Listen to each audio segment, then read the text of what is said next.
Professor Grass, and I've got another high stream for you tonight. I don't know for sure, you know, miracles have happened before, but I might be getting kicked out of the Rumble Partnership Program. So I've been doing a lot of high streams lately. Hope you've been enjoying those, by the way. This one, though, is a special one because it's old enough to just be watched on YouTube and nobody cares. This is Metropolis from 1927. It's a lost film that somebody cobbled together, I guess. I don't know if it was like a famous director or whatever that cobbled it together. But Ray is Happy told me about this movie the first time I had him on and was like interviewing him and talking to him on the Green Pill. And he told me about this movie and was like, oh man, you gotta check it out and stuff. And I fucking shoved it to the side like I do with damn near everything. And then I was like, you know what? From 1927. There are parts that are lost. Exactly, Spirit. Good to see you, by the way. Salute. Yes, there are parts that are lost, but then there are some that had been found in archive and stuff and like bits and pieces together that they finally just like kind of cobbled it together kind of thing. But I was hoping that Ray might be able to tell me just a little bit more about this movie and stuff. I don't know anything about it. So Ray, how's it going, man? Yo, what up? What up, Grass? How you doing, bro? Great to be here, bro. Thanks for having me on. Yeah, man. It's always great to have you on, man. I appreciate that. Should I turn my camera on? Or are we just going to do this voice chat style, bro? I mean, you can do a voice chat. You can do the camera. I can pull you up. Either way. Incognito. I don't mind. I'm just, I'm working on some watercolors here. I'm just knocking that out. Just got back from eating a little grub. Got a little message from Grass. Got to jump on and have a good time with my bro. Fuck yeah. My green thumb bro over there growing strawberries and all kinds of shit like a crazy ass motherfucker. Oh, man. Making all kinds of jelly. That's what I fucking love, bro. Oh man, I got a couple of strawberries off of that, but I have a wife and daughter, so they got to eat it. And then I got a fucking that's full ass cool. tomato off of my plant, but we haven't got to fucking cook it yet. I want to make pizza with it. Oh, nice, bro. Yeah, you gotta make that pizza. I love pizza. Pizza's one of like my things, and like when you can make like good dough, it's like epic, bro. It's epic. That's the way to do it. And, Hell yeah. Of course, I've seen yours my mom, cooking, man. Like, I'm not gonna lie, that shit's fucking top. Well, my mom, she like hooked me up with like all these recipes because she's been like a baker forever, and like back in the day, bro, she even won like gold ribbons at like the California State Fair for like her pies and stuff. So she hooked me up with like a solid ass recipe for some pizza dough. I'll send it to you afterwards. Oh, but fuck yeah, it's dude. like, yeah, it's a blend of like a Japanese style and something else, and like she fused two of these styles together, and the dough is so good. It's like a Neapolitan pizza from Napoli over there in Italy. Yeah, and it like takes 4 days to make it because you gotta feed the starter or whatever, and then you gotta let it fucking rise and do its thing and produce the gluten and all that kind of stuff, and it literally comes together like a science experiment. Like when you first get it, it's like so much water that like it's crazy. It's wild. Here, I'll turn my camera on, bro. All right, yeah, either way, bro. I mean, you gotta let the people get a gander at what's going on. You know what I'm saying? Yeah. So when you first get it started, it's like this crazy dough that it just looks like water and like flour and like the starter, which is like a yeast that like you've had to feed it so it keeps growing, or like the poolish. I think maybe it's called poolish. I'm not sure. But and then you turn it with these spatulas like once or twice a day, every day, and then like when you turn it very gently, and it comes together, and it like makes gluten, and it starts to bind to itself. And then it turns into the dough, and it's fucking. Oh, I bet you that's fucking airy and shit. Like it's like fucking aerated and everything. Oh god, that sounds amazing, Ray. It creates these monster bubbles like in the crust, because I love the crust that has these big bubbles, and it has like a crunch on the outside, but it's chewy on the inside. Yeah, and it makes such a big difference when you have the real deal dough, man. Oh yeah, and it's like that with the noodles too. Like if you've ever had ramen, and then like you've had like, I'm sure like everybody out there, we've all had the shitty ramen, right? We've all been in college. Shit, bro. I can, or studying or whatever you're doing, right? Restaurant for ramen, and you're thinking like it's like that little brick, right, that you got from the 99 cent store. Then you go in there, and no, it's like a whole bowl, and it's got like this half of an egg's inside of it, and like your mind is blown because then you get like the pork belly slices in there, and that's just. That maybe you go to like a place where there's a whole bunch of Japanese people, like Little Tokyo in LA is like the biggest, Japanese diaspora outside of Tokyo, outside of Japan, really. So you go down there maybe, and then you really have the real deal ramen, and you watch them make the noodles, and it takes them like a couple of days to make, and the whole process. And they have like noodle houses down there. That's how you know something's great every time. Yeah. Yeah, they have plexiglass, and you can watch the guys. Asian place, if an Asian food place is any good, just look at the line of Asian people, bro. Because if it's good, there will be a line of Asian people out the door. They just 100%. Know about these places, bro. Yeah, if you show up to like a noodle house or like an Asian joint of the neighborhood, like straight up, there's this fucking hibachi truck. I know this sounds weird, Ray, but there's a truck hibachi place. And they don't move the truck, and it's filled with these fucking Filipino dudes and Japanese dudes, and they whip up the best goddamn shit for the cheapest fucking price. So good. But everybody in town goes there, even the rich and poor, everybody, it just levels everybody out. They're like, fuck yeah. No, that's true. That's true. And, it's like, I was getting soy sauce, right, from this place in Japan, and soy sauce flavor is so fantastic that the higher caliber soy sauces, you don't cook with them, bro. You like put them in a little dish and you orgasmic burst in your mouth, bro. No, it doesn't go bad. Yeah, so I know honey doesn't, but I didn't know soy sauce never went bad either. That's fucking cool. They have like smaller batch like families that have been making soy sauce for like hundreds of years or whatever. And a couple of them used to be really easy. You could buy some of the really, really good shit off Amazon. But then, like when Trump did all of those, those tariffs and stuff, then they pulled it down. So now you kind of got to go through other websites to get a hold of it because it's not as easy just to order off Amazon. Because that's what I used to do. I used to buy just like fucking 4 of them at a time off Amazon, and they're like maybe like fucking, I don't know, $50 a pop or something like that for like, an 8 to 12 ounce bottle. I don't know how much, but it has like the gold foiled. You probably get a good amount logo. though, yeah. Yeah, and you get a good amount, and it's fantastic. And I've even watched some of the documentaries on it, and like that's the thing about Japan is they really care. They really care about what they produce, and so I love almost everything that's coming out of Japan. Anytime I see anything Japanese, dude, they're either efficient or they're doing something like to not waste anything, and that's fantastic by my book. Like, I'm a cheapskate by heart, so like this information about soy sauce never going bad and you can age it is just gonna up my fucking jerky game. Like I'm down. Well, I'm not saying you can get that like the Kirikoi soy sauce. Or the one I'm talking about, the one that everybody has. All this. I'm not saying you can get the ones that are already processed and like age those. Those aren't going to age. No. I'm saying I need to go get a Japanese soy sauce and try that on for size. Holy shit. Okay, that's what you got to do. I'll send you some links to some YouTubes, and they have it. You can watch the whole process, but they keep them in the vat and they keep the bacteria. Like some of the bacteria that they use has been alive for like 500 years. Oh, that's fucking or wild. Something like that. Century-old bacteria. They just keep feeding it and feeding it and feeding it, and that's the same concept of having a yeast starter. You just keep feeding it, or like the Koreans, they do that with kimchi. There was a place in San Francisco that I used to, when I lived there, like, I don't know, fucking 50 years ago or whatever. And she had all of these jars of kimchi in her backyard that she was aging.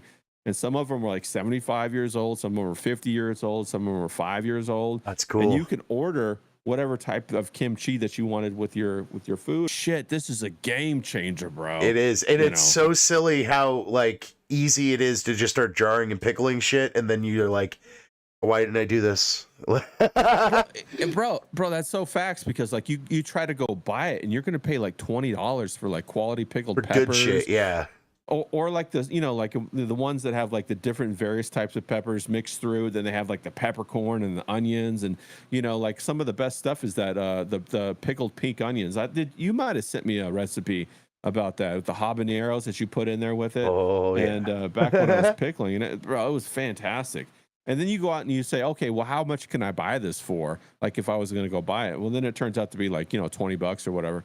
But then you start looking at the ingredient list. And this is the thing that really gets me, is that like, you think you're going to buy a pickled whatever, right? And you think, okay, there's going to be salt, there's going to be pickling agent, and then the vegetables. No. At the store, they put all kinds, bro. I didn't know fucking ass pickles.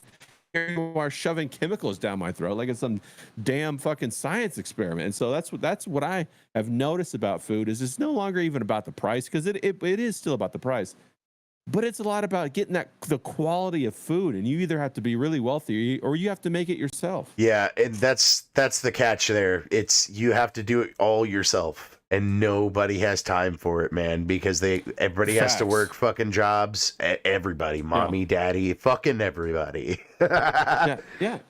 Well, and some of this stuff, like it's a wide breadth of knowledge to get a handle on it, right? Like you're talking about jerky. That's not simple. It's simple. It's like, okay, dry the jerky. Okay, then you got to do, you add the stuff to soak the jerky in. Well, people haven't done it. When you start to do it, you start to learn all these little nuances about how to like really improve it and really give it this extra kick. And it's night and day game changer kind of thing. Now multiply that by everything you eat, like by bread, by noodles, by like even like cured meat, like for a charcuterie board, like capicola or whatever. Yeah, dude. Get pork neck and then wrap it in the refrigerator for 2 weeks and hang it for like 6 months or whatever, and then really slice into it. It's crazy like that though. It's crazy. Sorry, man. Discord's kind of glitching out on me. There we go. We're back. Am I roboting? A little bit. You're back. You're back though. Sorry. Okay. All right. Yeah. Or All right, so let's just pop this movie on because I don't know anything about it. What is this movie, Ray Ray? Okay, all right, this movie is wild, bro. Okay, so I don't know if you've already introduced the movie. That's it's Metropolis from 1927, I believe, Mm-hmm. and it was made. And back then, there were a lot of media. There was a lot of media that was made that really bridged the gap between the old world and the new world. Okay, and you're like, okay, what the fuck do you mean by that? Well, I'm fair, right? Oh, okay. Pre-World Fair, we'll call that old world, and then post World Fair, we'll call that new world, because they really destroyed a lot of the technology that they used back then. Like they had light bulbs all the way back then, and there's pictures of it, like in the World Fairs and stuff, and how they built these giant buildings. They didn't really build them; they was from a different civilization. And they have these huge, like, crystal cathedrals that are like glass that we can't even make to this day. And they destroyed all that kind of shit. They had a World's Fair to throw a fucking party, then they destroyed it. They had moving sidewalks back then. Well, they had all kinds of hang on real cars and quick. shit I'm hung up on something here. The Crystal All right. Palace thing, this huge crystal Yeah. palace. Did they like just grow crystals into a palace? Like, how does that work? No. It was metalwork that was that a previous civilization built, and then they fabricated the windows. There are huge glass windows that we can't fabricate today. We can't fabricate this today. We don't know how to do it. Oh. And they created these crystal palaces. The thing is that the window panes themselves span such a distance that we don't know how they made the glass strong enough in order not to collapse on itself, and then also how to produce them at scale to make a building that big. That's and fucking fascinating. What the there fuck? were crystal palaces throughout America and also in England. There was a number of them in England. And in fact, the soccer team that James roots for, South London James, our boy, is called Crystal Palace, and it's named after a crystal palace that was there. I was getting ready to ask that actually, fucking, because I know that he talks about CP all the time, Crystal Palace all the time, and facts, bro. Yeah, facts. And so that's what it's all about. It's about the crystal palaces, and that's the old world buildings and old world architecture. Okay. And that's what. And somehow the way that I know you're probably familiar with the fact that we had a whole bunch of huge fires. Like we had huge fires in New York, we had huge fires in Chicago that fucking burnt the entire city down. Yeah. Then we had huge fires in San Francisco. Well, what they theorized is that they were basically Zeppelins that had direct energy weapons that burnt these things down on purpose to erase the old history of the former civilization. That's fucking nuts. Spirit said he knows a lot about this movie that we're getting ready to watch. Yeah. Shorter versions that exist. We have the 2-hour version. He said there's a 3-hour version that was made in the 2000s. Yeah, and if I mean, I'm down if Spirit wants to jump on and fucking wrap man. it out. Voice chat's open if you want, man. Yeah.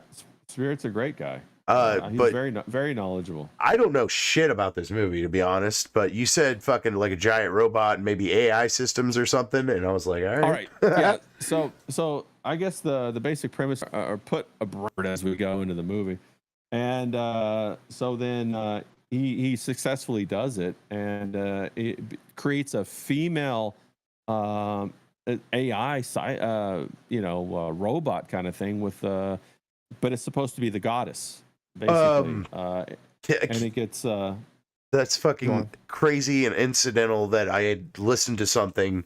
I think it was a Greek civilization. They were talking about automatons and how they fucking had these automatons and shit the gods made that would fucking open up the gates for the fucking gods, and they would be able to in Greek times, which is kind of fascinating to me. I don't know if that has anything connection, because they said something about making golden female goddesses that knew all of the knowledge of men. Yeah, isn't that just AI? Right? That's straight up just AI. What the fuck? And all the secret societies, it's basically goddess worship. All the secret societies, whether you're talking about Masons or whoever, that's kind of the pinnacle of what they're all about. You just say that all secret societies are just a bunch of simps? That's funny. Well, it is that way, but they would not express it that way. They Oh, of would course say they that wouldn't. that they're actually they worship Sophia, like the goddess of wisdom and all this kind of stuff, and it's an alchemical process that changes you as you progress up the tree of knowledge and all this kind of stuff, and it does. But the thing is that the agreement, right? And the agreement is this: you give me your time for 10 years, 20 years, whatever, and at the end of that, I'll give you the reward. And so when you do that, you enter into this contract, you give them all this time. At the end of the 10 years, you're changed, or 20 years, you're changed. Your idea of what life is changed, because that's what an alchemical process is. It changes who you are through the practices of behavior that you routinely, conduct, and it changes who you are. That's why they say, you become like the 5 people that you hang out with. It's because their influences, affect your mentality and your psychology. And so when you get introduced to this stuff, you start climbing these different ladders of initiation and indoctrination and enlightenment. You change how you see the world. And then when you get to the end, the prize that they end up giving you isn't something that you thought you would receive, and quite often you're not even the same person anymore. And a lot of times it's like one of them deals with the devil, where like in Tombstone, when what's his name says that the devil's gonna I'd crawfish that devil, and I forget the name, who says that, but it's the Wily Bill, I think it is. Okay. But you get tricked, and what you receive is not what you thought you would receive when you put all that time and effort in. Sounds like you need to watch who you're fucking making contracts with. Well, there's only one group of people that want you to make a contract, and that's not God. That's not God. God doesn't make you sign a contract. That's he gives true. You your gifts up front, right? Yeah. And it's only the other people who want you to sign a contract. That's fucking incredibly insightful, sir. Yeah. Dude, I just want to tell you before we fucking actually hit play on this. Every time I have ever talked to you, you are always intelligent enough to just like cut through any conversation, know exactly what you need to talk about, and precisely fucking execute it. I appreciate that. That's fucking awesome. No, thank you, bro. I appreciate that. Yeah, I just try to, I think what has happened to me is I've watched so many YouTube videos that I don't want to waste people's time. I don't know about you, but how many videos do you get on, and like within the first 2 minutes that you're like, okay, this is bullshit, I'm not going to watch this anymore. Yep. Like I was talking to somebody today, like we've had the unique experience right now in our society to have all of these conversations or experienced conversations like through YouTube, podcast. But holy now, shit, yeah. We could just be like, I'm drawing or painting, or like you could be working and you're listening on your headphones, and you're having that simulated conversation. And so you're refining your mind as to like how to boil down information, what the sound of truth sounds like, what somebody does when they're going to bullshit you, how that sounds. And so your acuity, starts to progress rather quickly, and it gets refined rather quickly. Whereas like I said, 30 years ago, maybe that type of experience would be only relegated to people in their 60s who have had that opportunity to have that many conversations in real life. Dude, 100%. It's like wisdom just getting forced upon on you like throughout the whole time, That's wow. Well, as long as you hang out in the right circles, though. See, you could fill your head with bullshit and then go into a spirally fucking fit of fucking doom scrolling. But or you could just fill it with knowledge and wisdom and shit, which is good things. No, that's true. You're 100% right. And I think our type of generation is very fortunate, because we were right at the tail end of like when the technology started to really hit. So we kind of, going through school, I still had those teachers who were like, yo, motherfucker, you're never going to always have a calculator on you. You need to learn how to long divide. I actually heard that too. Yeah.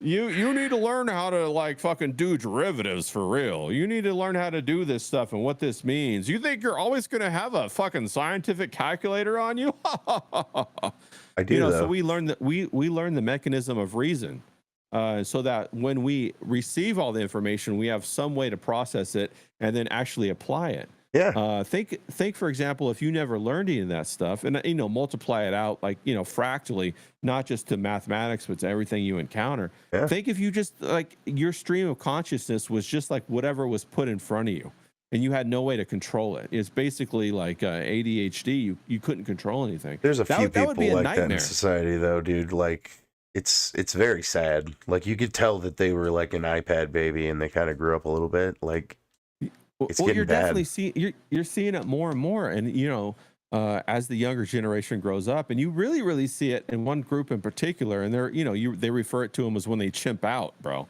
and they lose everything, they lose all of their control, and they just go fucking bananas, and Full on ferals.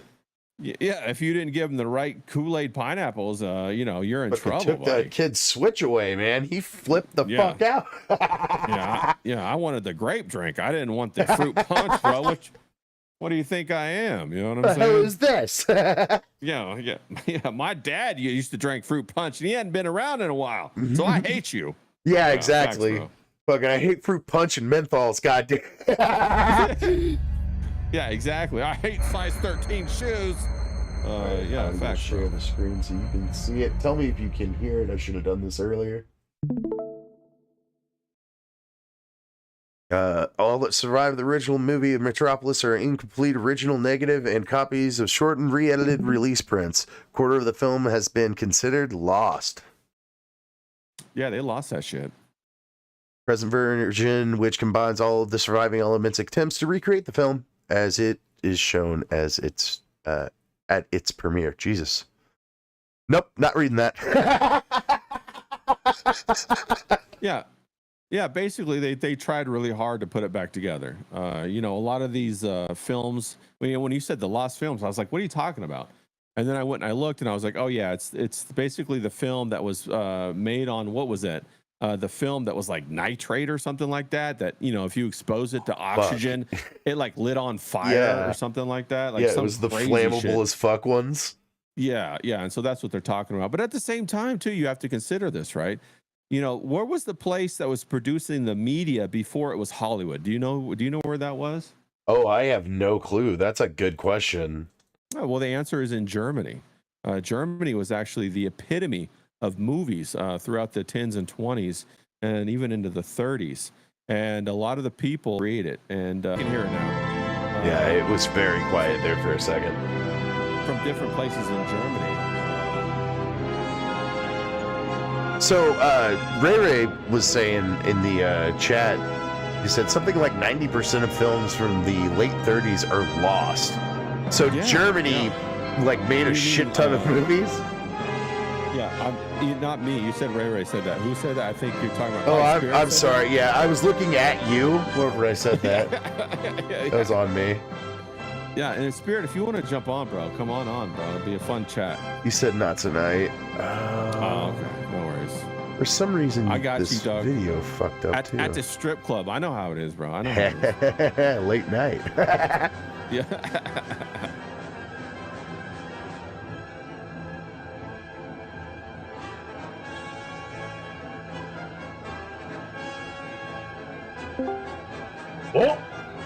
Oh, there he is. Let's go. You have to say his name 3 times. Did I say it? I think I did say it 3 times. I think I said Spirit. What's up, buddy? Good to see you, man. How you doing? Sorry, I'm mute coughing. Sorry. It's fine, oh, man. Good to see you, bro. I'm glad you're here.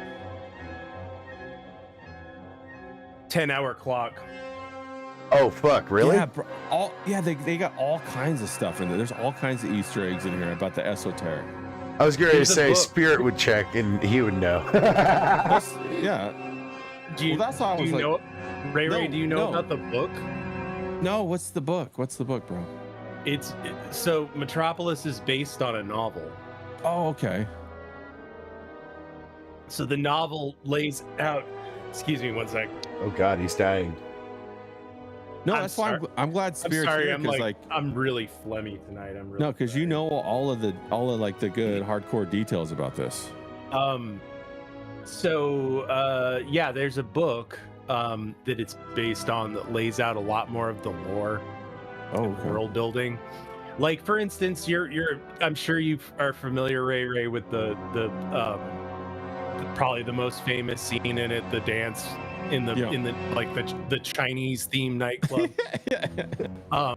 What? That has a whole like backstory in the book. Like I think it's called the Yoshiwara Club, and people go there because they basically people think of like a strip club rave that's like 1920s futuristic Blade Runner, okay? Yeah. That you walk into, and like it's just like opium smoke, and then you watch like these, topless girl acts. The only thing is, man, I think opium would put me to sleep, bro. You know what I'm saying? Yeah, it feels like a downer right? weed. Yeah. No. It's not opium. It's specifically like some fictional drug, but like the effects of it are addictive, like opium. Oh, I see. Okay. I could have explained that a little better. I was gonna say, who was like shipping all that opium around was that the Dutch and the West Indian trading companies back then. It's been a good hot minute since I've read the book. I read it like back in college era, so 20 years ago. Cool. Well, the other thing too, in the spirit, you can back me up on this, is when Apple made one of their 1984. Or was it 1984? Yeah, it's the I forget exactly what it's called in 1984, but it's like the It's something like 10 minutes of hate or something like that. Yeah. Where they scream at the just, fucking screen. Yeah, they throw like stuff at the like scapegoat guy who's yeah. Like the sledgehammer. Osama bin Hitler or whatever. Yeah, which country is that?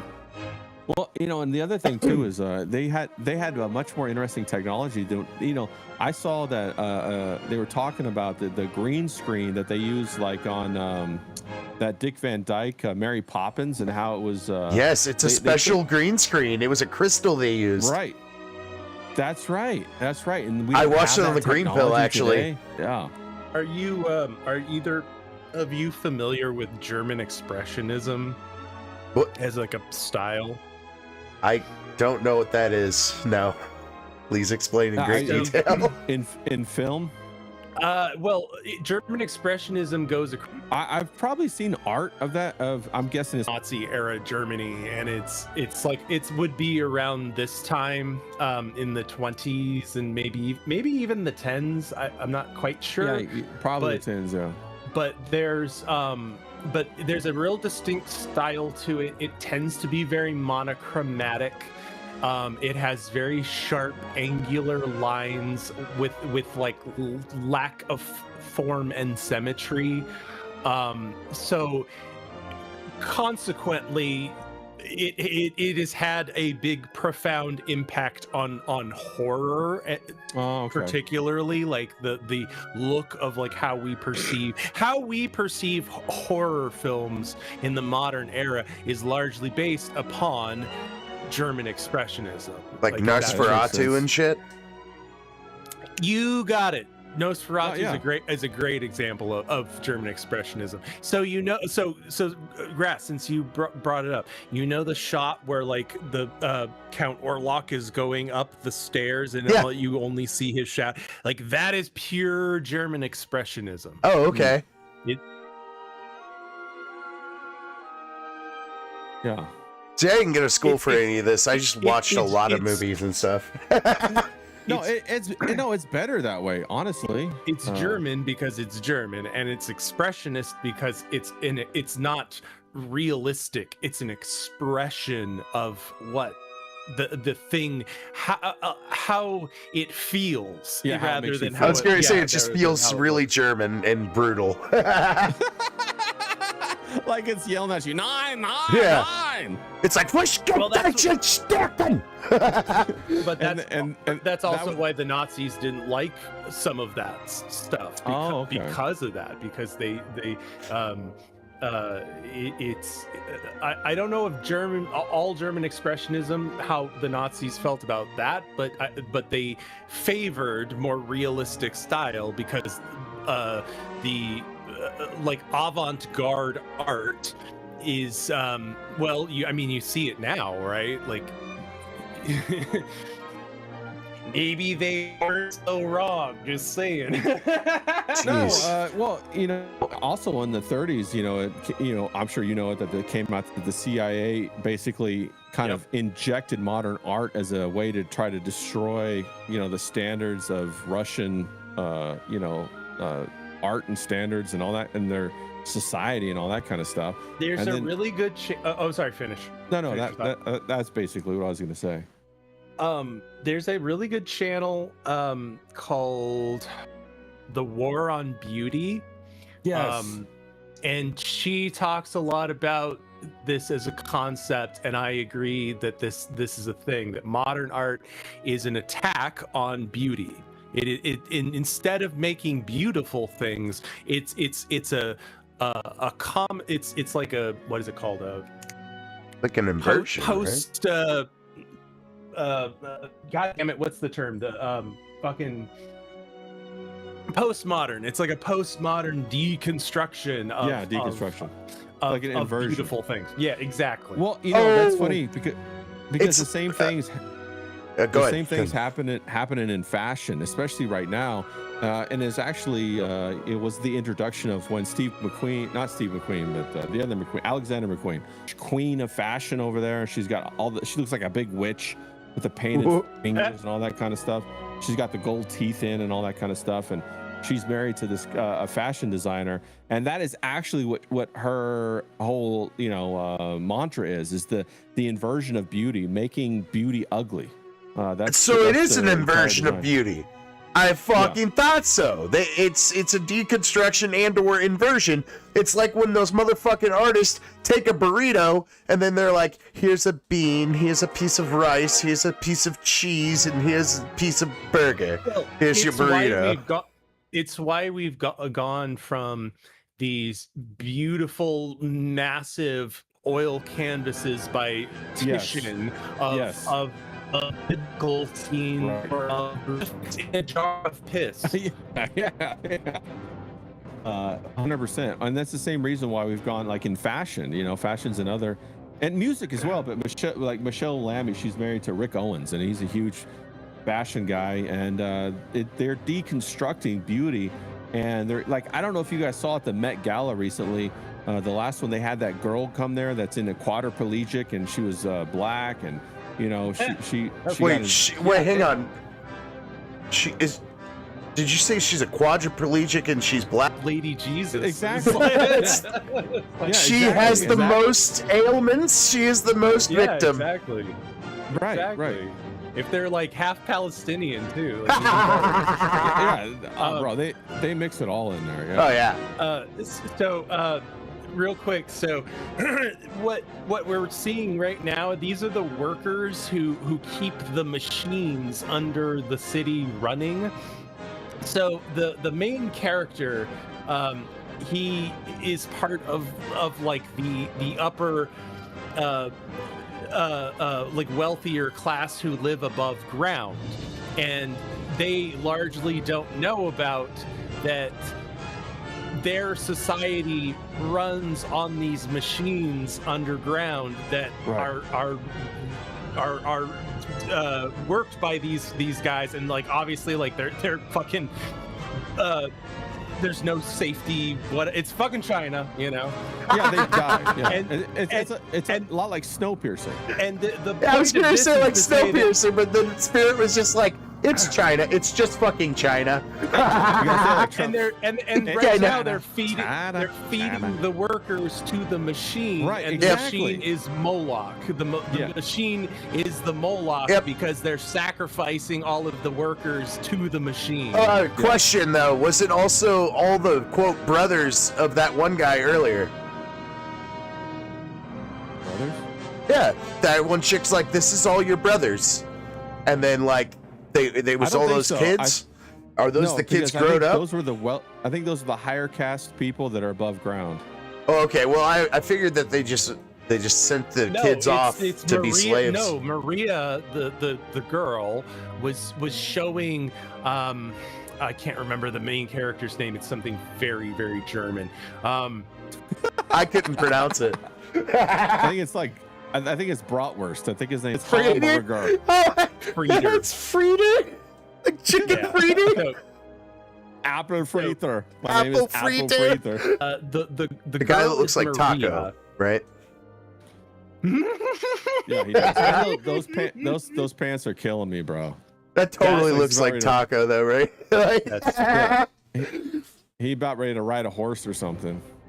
that's super obscure grass. If you want to Bro, on the Ritz. that's a See, fire. he's running to his taco car.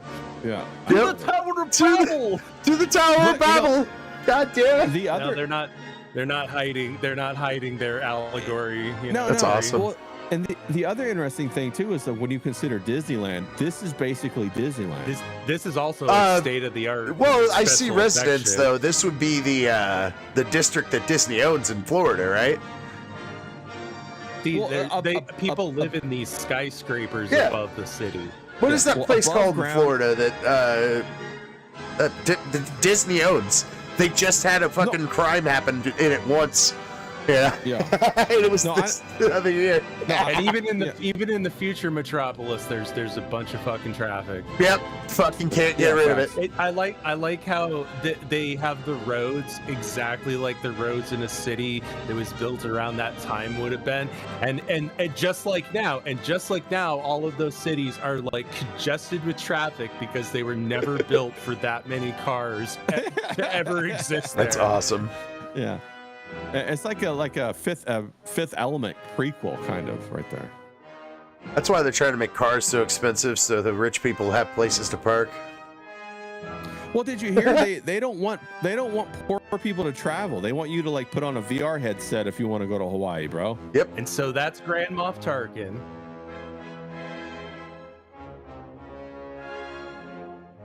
But like I know it like has no words or speech or whatever, but this show has so much aura to it, bro. Oh. It's like fucking Dude. it's mogging all the other movies, bro. This is pretty sick. I'm not gonna lie, dude. I mean, I'm not even kidding. When you see him, right? Like that's where they copped the Grand Moff Tarkin look from. 100%. Yeah, they copped the C-3PO look from the robot Maria. You could even argue Okay. Castlevania. I keep getting Desi Arnaz every time I see that guy. This is oftentimes when you take film classes, this will be part of the discussion because it's such a integral film. Yeah, Okay. yeah. No, it is. This is like a big time film, bro. Like if you like did top 100 films of the last 100 years, I guarantee this would be on the list. I might have to rewatch this later and try to find that To pay 3-hour attention. cut. Well, no, just to find the 3-hour cut, you know? Like, Well, I heard the 3-hour cut has boobs in it, so yeah. well, yeah, I need it then. I'm kidding. Maria I'm kidding. tits.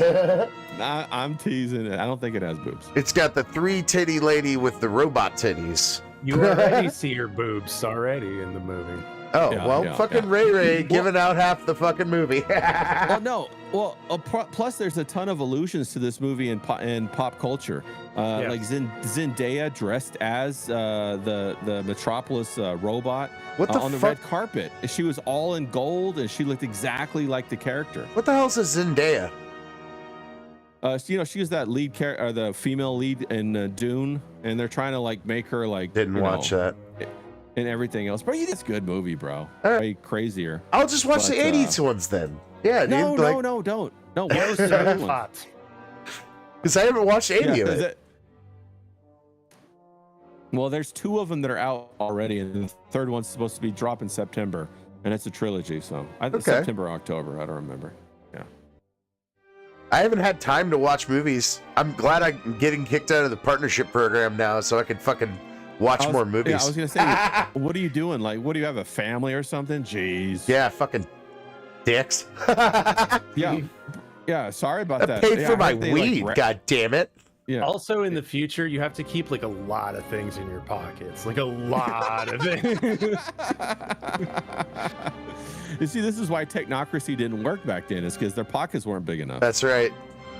They had those little fake flap Like, pockets on their suits. Technology has really increased the lifespan of pockets. Your pants.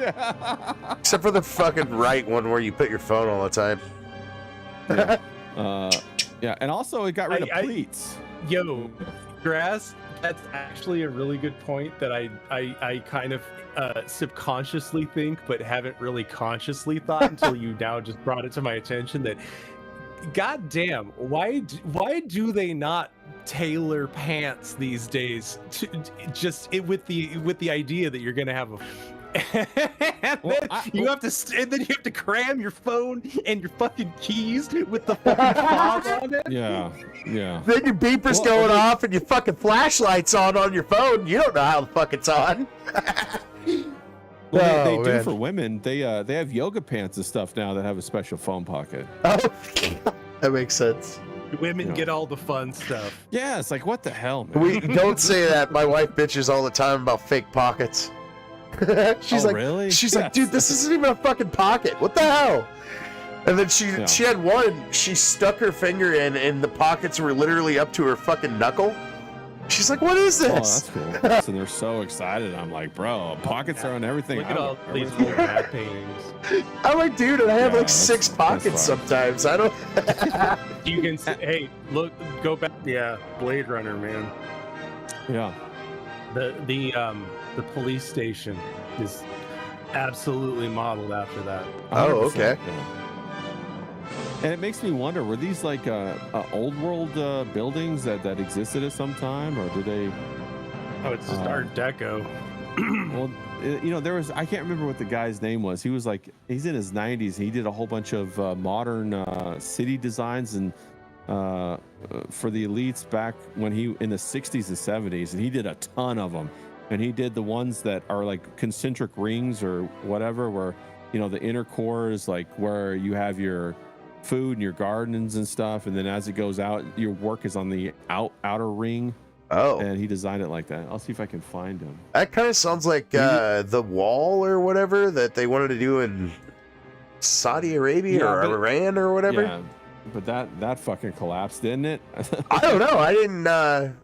Did we hit it with bombs or something?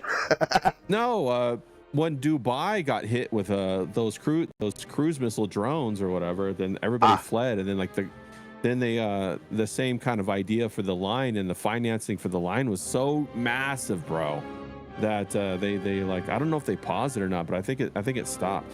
Oh, okay. But the line had multiple projects associated with it, and it wasn't just the line. They also had like the huge marina where people could dock their yachts and stuff. Oh, And I don't know about you. thanks.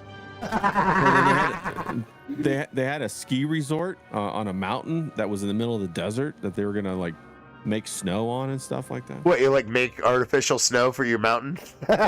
Right? Yeah. Bunch of dicks. Yeah. That's rich people stuff, though, man. I guess Yeah. whatever. As long as they're just skiing and doing cocaine Yeah. and not having sex with right. children, like as long as they're doing that. No, all three of those things go together. You can't have one without the other. The cocaine and skiing.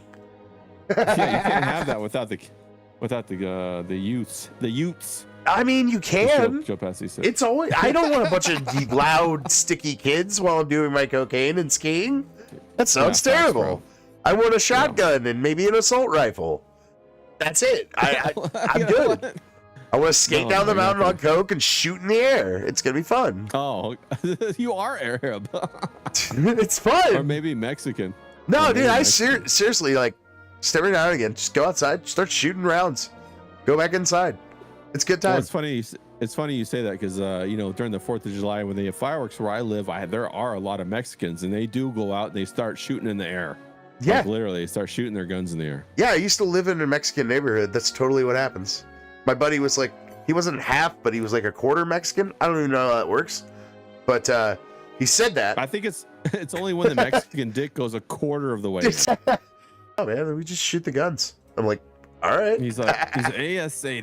These are fireworks. SA. What are you talking about? That's what I'm saying. Holmes? Quarter. He was just like straight. He sounded white, looked white. He said quarter Mexican. I'm like, I don't even know how that works. Yeah, that's pretty funny. So, Spirit, what's the whole goal here in the movie? I remember like parts of it, but I don't remember the whole overarching. I'm just gonna so these guys, guess. Subjugate the they poor. Yeah, well, I think they needed something to like run the big machines or something like that. Like there was a problem they were trying to solve, and that's why this guy was trying to put like the brain of a woman into the download her brain or something into a robot. Why didn't they just use recursive improvement? They just have the robot teach the robot. It's so the whole thing has somewhat Marxist overtones. It's the idea of the like that on the machines, which are the Moloch of feeding the workers to the machine, Yeah. and Cox and like people are like walking around like Greek gods and stuff. So they get to live this life of essentially constant pleasure. Mm-hmm. Because they don't know about the machine. Like the workers sacrifice their bodies. Yeah, the best lubrication for the machine is actually the blood of the worker. Teeth of the machine to make it sharper. Yeah, it's to keep the gunk off the plaque. Yeah, exactly. You got to get that plaque off. The flesh is very like when he tries to. Do you remember that? To make it sympathetic. Like women authority is always something that people follow. Oh no, Frieder's the sympathetic one. Frieder's a total faggot, and he's like, no, think about the poor workers, and he's trying to convince his off of Metropolis. Yeah, this character. What is his name? He got a hell of a coat. He's like a Blade Runner bounty hunter that he sends to go. After Frieder. Yeah. But Yosafat is the like he's like the second guy to like the father, right? And like the Yosafat of the Bible. The King Jehoshaphat. I think they're just all very German names, but there are a lot of allegory, not so well hidden. Yeah, I saw the guy earlier do the hidden hand. You know, the whole hidden hand in his outfit. Yeah, and also there's that in movies or on video, whenever you take the elevator, whether it's up and down, that means you're going to hell. And whenever you take the stairs, that means you're going to heaven. Oh. Wow, Yeah, what the fuck? Why does that always happen? That's fucking nuts. It's like the Jacob's ladder to heaven. And you can't take the elevator to heaven, even if it goes up or down. You just blew my fucking mind, dude. Accessible. That's hilarious. No, you just really gotta want it. Well, you get a resurrection body. Fuck your bones. Sorry, Crip. Yeah, right. And if you're really fat, you're just gonna have to... I'm sorry, my son. My holy light can only lift 500 pounds. You're going to have to go back. You're gonna have to train for it. That's why gluttony's a sin. Yeah, but how cool are the set pieces, man? It's fucking cool. Imagination, 1927. Yeah, it makes you wonder if they were using, past civilizations or, architecture from that kind of stuff. Well, this is Germany at its very best. Yeah. We forget that because we're so used to being number one, but true. That didn't happen until after World War II. Prior to that, who was number one? It's probably fucking Germany. Yeah, it was definitely back and forth between England and Germany, and England even started World War I because of the rise of Germany. But Germany had a better industry and better 100%. Technology, and a better expression of culture, and through the art. More mechanization because England was still for the large part rural. Yeah. And also probably, how they discuss about how the economy of a country goes throughout its life. It starts, with the agricultural, then it goes through industrial, then it goes through financialization. After it bloats and it doesn't produce anything anymore, then it lives off the debt that it issues to other parts of the world, and that's kind of what England hit. All of these a lot of these concepts of modern political concepts and identities came out of Germany because people had enough essentially expendable wealth, if you want to call it that, to sit around and think about these things. They didn't have to rely on their livelihood being, toiling in a field of cabbage all day. Is the mad scientist guy? Yeah. And he has a nice arm. He has a mechanical hand. Yeah, that's badass. Which is also Dr. Strangelove cop that. Yeah, man, a lot of stuff. A lot of movies cop this. Yeah, and he has a dwarf. He has a pet dwarf. That's funny. So this is like the first time a dude had a robot hand in a movie? Rodvog totally also kind of looks like Rick. Yeah, he does. Oh, from Holy Rick shit. and Morty? Yeah. You're right. Yeah. With his frizzy ass hair. Totally does. I just now realized that. So these parts are lost scenes. So Hel is Frieder's mother, who's Joe Friederson, his father, like the main guy's the king of Metropolis, that guy's wife, who died and he has like an emotional moment before her.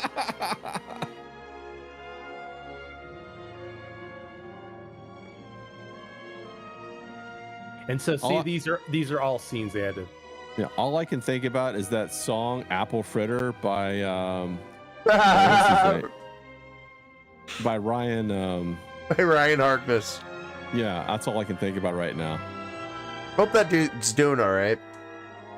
Yeah, I hope he's doing okay. I reached out to him. I heard back from him, like I sent him a whole bunch of messages and heard back from him like a month or two ago. He said he's just taking time off. We're gonna it's cool, Marty. We're gonna build a robot for you. Trust me. She's not dead. His mannerisms is also kind of like Doc Brown, which is also what very much so. Rick was based off of. Doc Brown. Well, Rick was based off of Doc Brown because it was Doc and Marty was the show creator fucking thing. You're so right, man. It's crazy, like when you finally find one of these root pieces of media and see how many other branches it inspired. I've seen this a million times, and every time I watch it, I still kind of see something new. Yeah. Now, when I first saw this, I was like, "Holy shit, bro!" Even like today, just this layout, just the scene, the Iron Chick underneath the pentagram with the fucking point pointing down to her. I'm like, wow. It's and also one of the most prominent things that these AI tech company billionaires have been saying is that they're trying to summon the demon. That's been a recurring thing since the date with Musk whenever they first got together to get this AI thing started. Just saying. I don't know if you picked up on what is actually going on here, but Hel, his wife, who is dead, and his wife back to life. I can make a robot of I caught that earlier. And then we seen the pentagram. He literally just tried to summon her body or to the body kind of deal. Well, and that's what the point pointing down means is the power is going to go down into the body. It's also the inversion of. There you go. Yes. Good point. So the pentagram is the layout of man. It's the shape right? Of man. Right. But inverting it is like in the inversion of life. And damn it, that's so the women, inversion. isn't it? I was gonna say, so the inversion of life isn't death; it's just a living non. She kind of looks like a rice cooker a little bit. I hope she can cook rice. Otherwise, what the fuck are we doing? Like, you gotta have a billion and one uses. I He's want to like, give her robot tits. Do you know how I made long a it took me to female hammer robot. out them tits? Yeah, I made a female robot and she can't cook. What happened? Oh my god, that would be awful. Every time you put the rice into the rice cooker thing, it just like crispies the rice. It's like, no, It you comes out bitch. hard. Yeah. Is my hair okay? I mean, that's such a good archetype for a character, though. Obviously, I mean, it's in all kinds of stuff.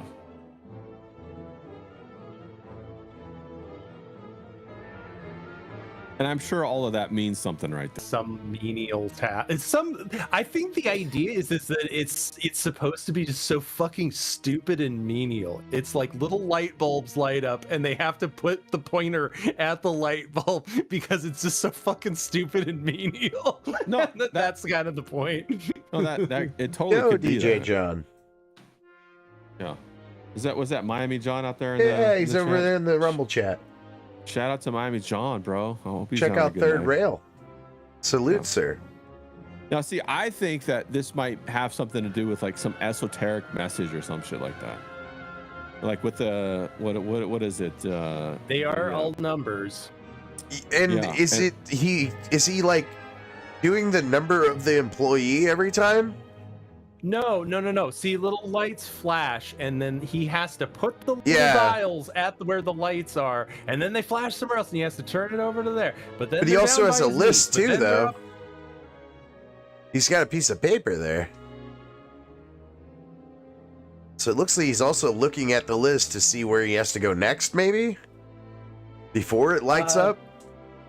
They look But like then again, it's fucking just... I think the paper is a plot point of which I neglected to pay attention to. yeah. Also, dig the light on his I like desk. it. It looks like I like it. Like that's still kind of fucking futuristic looking. And look at that. The watch looks fire. It's a nice watch. Well, it's just like a bent iridescent see, light. Did you notice that his watch is a 12-hour watch? But Right, why is exactly. that? But why is that a Yeah. 10-hour clock? Do you know? I maybe I knew it one time. I don't remember though. No, I Because don't the know. workers live and sleep in 10-hour shifts. 10-hour shifts. Yeah, that's what I was Oh. gonna say. Whereas the people on the surface work on the regular The 12-hour sun. clock. Yeah. It's good It's music. also it's a hidden Mickey. Oh my god! all right. yourself to the demons. Oh. No, okay, so I was just watching this stuff about the Mickey, what it was before Disney got a hold of it. Those 3 balls that were put together, and they actually go back in history way beyond that. Oh. And it has. It's It has also some meaning. It's also a triangular number. Yeah, it's that's true. 3. Yeah. I don't know if you guys know what a triangular number is, but it's like you stack numbers, so you have 1 and then 2 and then 3 and then 4 Yeah. and then 5, right? It's like a pool. It's like a pool table. Yeah. And so the numbers that sequence. those add up to are called triangular numbers. If it sounds weird, it's probably the Rumble Studio encoding. It's fucking Rumble being Rumble. But I am recording this so I can re-upload it and it will sound perfect on the recording. Nice. Sorry, John said something in the chat about it. Yeah, if my voice sounds weird too, it's probably just the fucking Rumble encoder. I fucked with my audio too because of Rumble, but I had to fucking change it back. Well, Rumble's I finally weird. did that thing. I finally did that thing you told me about changing Zoom, so I'm gonna see if that doesn't fix my little audio. Oh hell thing yeah, next dude! time. I think Rumble be that way sometimes with the slow motion Yeah, voice thing. that's what I was saying. It sounded like what he was saying. It sounded like a fucking Rumble issue. And sometimes it's fine on Twitch and Kick and fucking YouTube and shit, but like sometimes it's just fine on Rumble. It's just I a should luck like of to the know draw. what my workers are doing in the catacombs. That sounded like Goofy. Oh, dude, I tell you, I got 1,000,000,001 fucking laughs. Apparently, my dad got onto me when I was little. See, I knew it. John said he went over to YouTube, and it sounds normal. Oh, see, okay, yeah. yep. I knew it.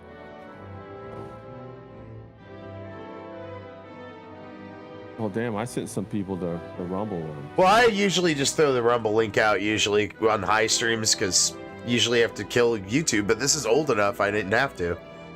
Oh, awesome. Bro, everybody needs a door in their floor like that, right? Mm-hmm. Plus, if I'm ever to get paid again, I need 75 don't mind people. my pile of sticks. Don't ask. Those are just white sticks. They're not bones. Don't worry about them. They're next to the river. Those mono gender clothing that Dr. Till wears.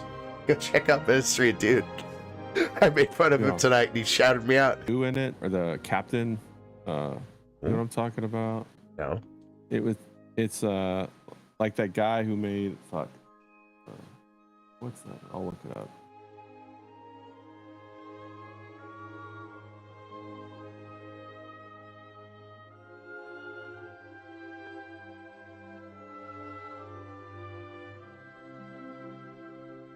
Oh.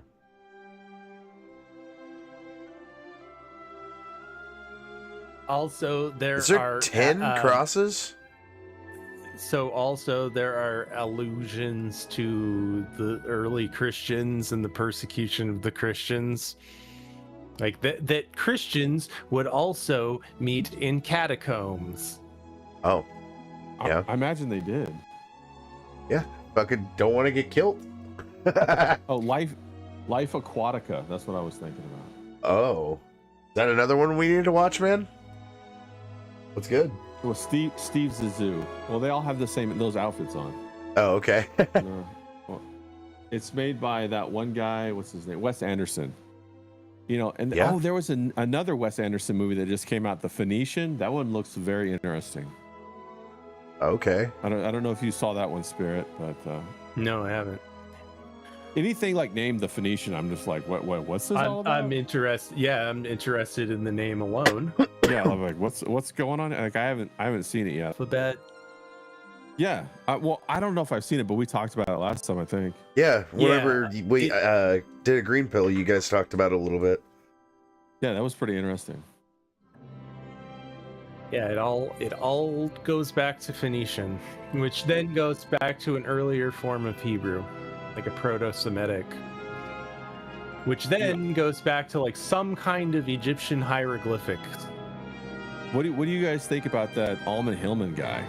He's a nutbag. And Hillman, and I just Did you go want to punch him so bad. His Danny, Danny Jones podcast. I watched all of those. No, He was on Danny Jones. Oh yeah. And well, he just had like a huge falling out with him or something because he had Kurt Metzger on, and Kurt Metzger called. he's a weird motherfucking guy, dude. Well, you know he flips on Just the perversions. Fuck you. He's doing those drugs, bro, for sure. All the drugs. Too many, actually. All the drugs. All the steaks. Because I'm truly holy, and it bites him, and he goes, "Ow, good." No. Okay, so I listened to a couple things that he was talking about, and what he's talking about is the Greeks used to use venomous snakes to produce drugs that they would consume, and then like they would have to consume another type of drug to bring them back from death. And that was okay. Like one of these serious ultimate highs. So what I'm saying is he's probably found these recipes and he's probably trying that stuff out. So His brain gets blasted by fucking DMT, serotonin, and fucking all sorts of other shit to fucking calm him down before he dies. Then he gets brought back. Oh God. Sorry. Go ahead, Spirit. His whole the basis of everything that he talks about, the basis for all of it, comes down to he believes that this, in brief, the Septuagint Bible, what came before the Hebrew Bible, and that he's one of those Hebrew is a made-up language people. And just like he absolutely knows more about Greek than I do. I'm sure of it. I'm sure he knows more Greek than I do. I'm absolutely sure of it. But what I know is the evolution of letters. Like I know that. And just off of that, that is like a silly presumption. That is like preposterous.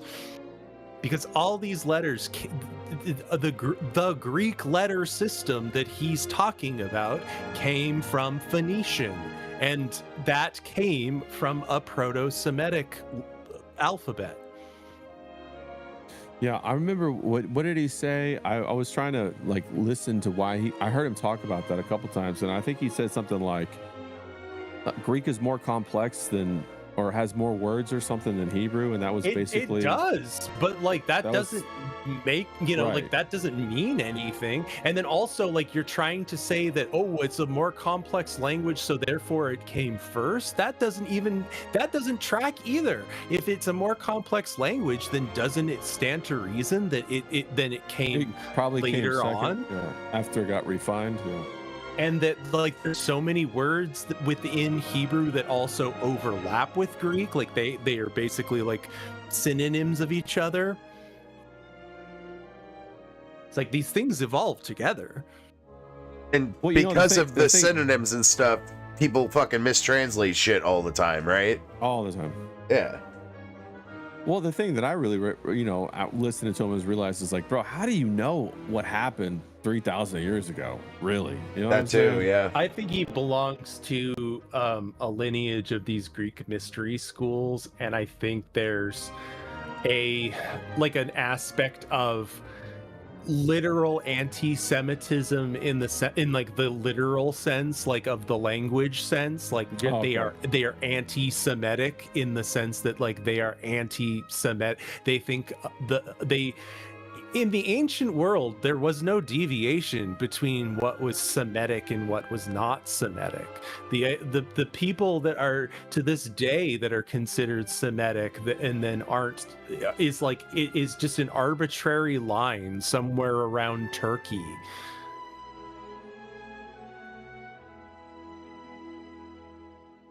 Oh. I don't know how any of that works, man. I live in America. I do know that. Yeah, only thing I remember is like I remember he said he was working in Israel and a demon came to visit him. Yeah. And that's came to visit him. Hey, what's up, bro? I just stopped by. I was in the neighborhood. Yeah. Heard you got them good drugs over here, homie. I was like, dude, that's heavy. And at the same time, I mean, like, how do we know what happened? You know what I'm saying? I mean, like, I have no idea. You know, like how many homeless people have told me they've talked to angels, and I'm like, bro, come on. Dude, he may have fucking talked to a demon. He may have got butt raped by it. I don't know. And then also, well, no, I think he got butt raped by a priest because I think he's an ex-Catholic, and I think that's a lot of his chip on his shoulder as well. Is that he's an ex-Catholic, and he probably got molested, and he hates all Christian, not only all Christians, but anything that comes from a Semitic origin because of it.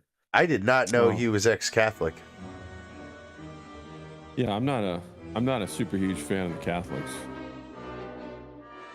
I mean, I'm not a fan of the Catholic Church at all, for sure, but and it seems to be that a lot of Catholics, when they do flip, it seems like more often than not they flip hard for some reason.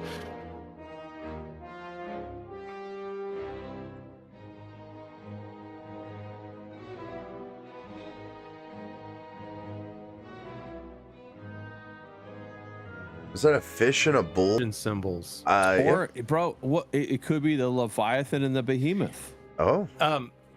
Did you finish watching my stream from last week? I watched most of it. I didn't get to finish all of it. From the Vesica I did catch Pisces, that part, you can make the fish in the cup. Yep. And so what is the Vesica Pisces? It's the ratio of 265 to 153, 153 fish. Yep. That's what I'm talking about. They have this kind of number thing all throughout. That That's why also, I'm like, sorry, man. Spirit. That also linked up with me though, because my dad is a fish. Well, he's a fish. No, He's a fish. he's a biker for Christ or whatever. It's a Christian Motorcycles Association deal, and his chapter is the Fisher of Men, which Jesus told the fishers about that whole parable and stuff. And then when you told me about that specifically, that made it make a little bit more sense. Because the fish are the Gentiles. Yep. Because that's the prophecy is from Engedi to Engedi. I always have trouble with that saying that one. Doesn't matter. From shore to shore, there will be many kinds of fish, and the numbers for the gematria of that are 17 and 153, and 153 is the 17th triangular number. And the fish are the Gentiles because fish don't have the same laws in kosher slaughter. So the Jews are the land animals. The Jews are kept to the kosher commandments of slaughter, the 613 mitzvahs, and then the Gentiles, they are different in that, like, they get caught all together in the net. No, but they don't have to. But they are not subject to all of the commandments. No, DJ John, it's not Bikers for Christ. It's Christian Motorcycles Association, and they don't steal the fucking Bibles for churches. They steal them for prisons where they're needed. They should have called it Bikers for Christ. That's a lot shorter. Bikers for Christ is a different one, actually. Oh. Christian Motorcycles Association, CMA, was theirs. The fish comes up a lot in the New Testament, and then so Jesus would have spoke Aramaic, right? So fish in Aramaic is nun, and nun is a letter. It's the letter N. Why is it the letter N, Spirit? Because it's a nun. Okay. Because it's a little fish. Anticlimactic answer, but okay. But it has to do with inner transformation. It has to do with understanding the difference between deception and discernment. It has to do with the snake, the Nakash, because the snake gives but it deceives, gives wisdom but it deceives. Okay. And you have a snake in you. It's the Kundalini, right? So and there is a saying in the Talmud that a man who does not bow to God, that his spine becomes a snake. And so the shape of the spine, like as when you are an infant, is rounded, whereas it becomes curved like a snake when you become mature. And the shape of the nun, the letter nun, there are two forms of it. There's one that looks like the infant spine, and there's one that looks like the adult spine. And that's why women are more prone to scoliosis, because they bitches. And bitches have fucking S-curved spines because they fucking snakes.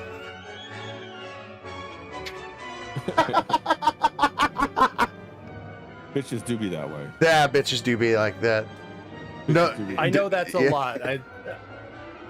You're good. I'm digging it.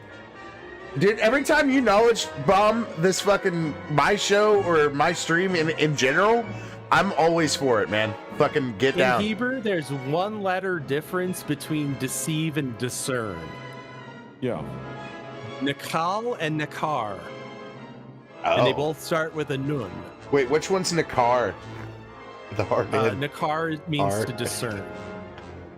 So you discern the type of people in your neighborhood. Sorry. No, That was the prelude. well, you discern what is deception. You're able Oh, to. come on, Spirit. Come on. No, that's the idea. Come on. There is deceit. The car? Come on. Wait, we are on Rumble, right? And YouTube. Got to be careful. Don't want to get that, don't want to talk about all the Nakars. That would Well, be I tried to say it properly. No, Grass. I think you're thinking of Nun Gimel Resh. That's exactly what he was thinking What? of. That, Oh, he's got shit. He's got that Gimel rash. Wait, Gimel? He's got that Gimel is a rash. G. I thought Gimel was a camel. It is a camel. Gimel is a gamel. So GML Gimel is also What's GML resh? Gamel. What's the other part of it? What was the other What? part of that? You said camel? What's the second part? About the camel? What, the eye of the needle? No. Specifically, I said that God damn it, the discernment one, right? Discernment of deception, right? Yeah. Okay. It What also is- has to do What with was the name again of that? I'm trying to keep it straight. Nakar. Nakar. Now. Nakar. Yeah. From there, Nakar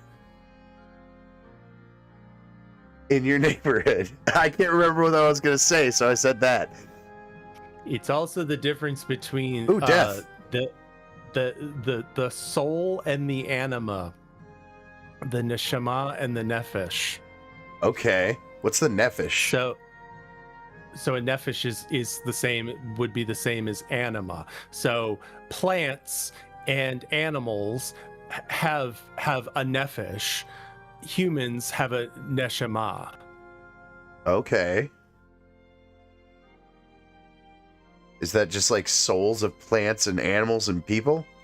It's whatever makes plants.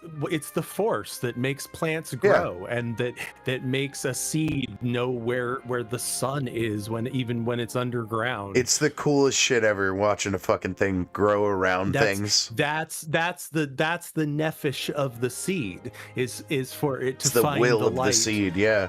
Mm-hmm. I get you. That's cool.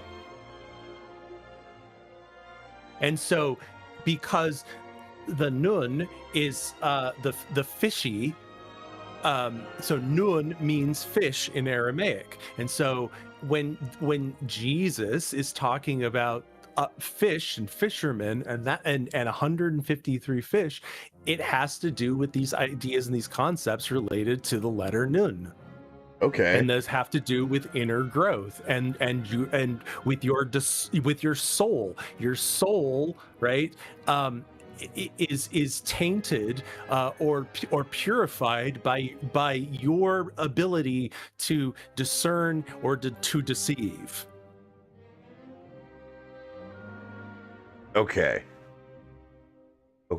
I get it now. That like there are okay. You got to discern and deceive. You have to be able to see that, like that guy on the telephone who's going, "Excuse me, sir, all of your money has been taken out of your checking account, and I need you to go right away and buy Apple gift cards." And you, it's your ability to go, "Wait a minute, that's deception." Yeah. That's you being discerning and him being deceiving, you see. Yeah, I can tell by the accent. Me too. Dead giveaway.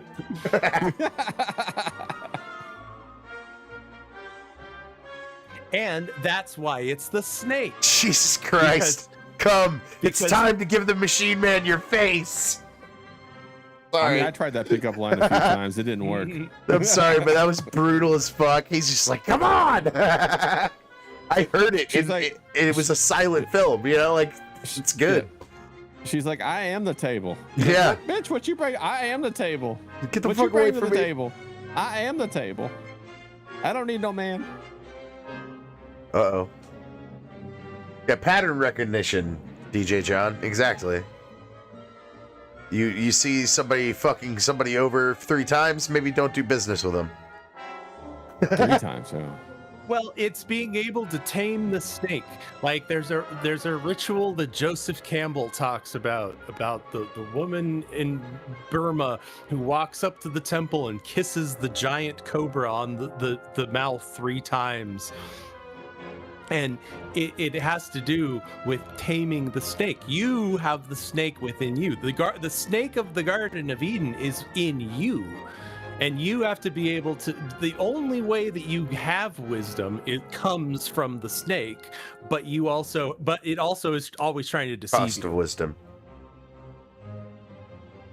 So you have to be able to discern, like, I have to, what did Jesus say? You have to be as peaceful as doves and wise as serpents. Yep. Yeah, just don't be sucking on that O fight.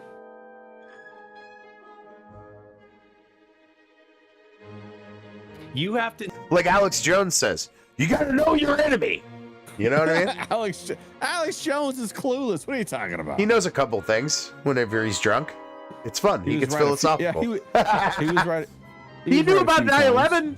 He fucking called that shit. Switch.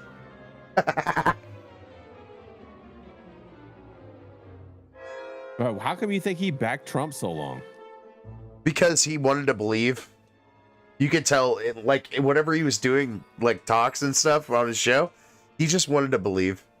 He knew I think it's it was all also fucked. whoever sponsors him. That's what I'm saying. Thank you. Who sponsors him? They're Oh, not I'm sponsoring sure him it's- enough. He got his shit took.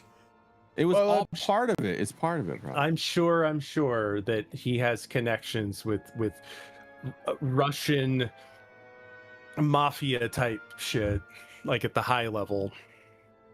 You're sure that he's in with Russian mafia? Yes, because They like to party. because all of these guys turned on him, and they all turned lockstep at the same time, like the same time. They all have the same opinions about particularly about Trump, and particularly about what's going on with Iran. Who turned it on Alex Jones and how specifically? to handle it.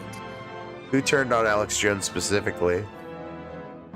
But it's all but Grass, it's all theater. I get it, but all I'm like, I'm of trying to know what you're talking about.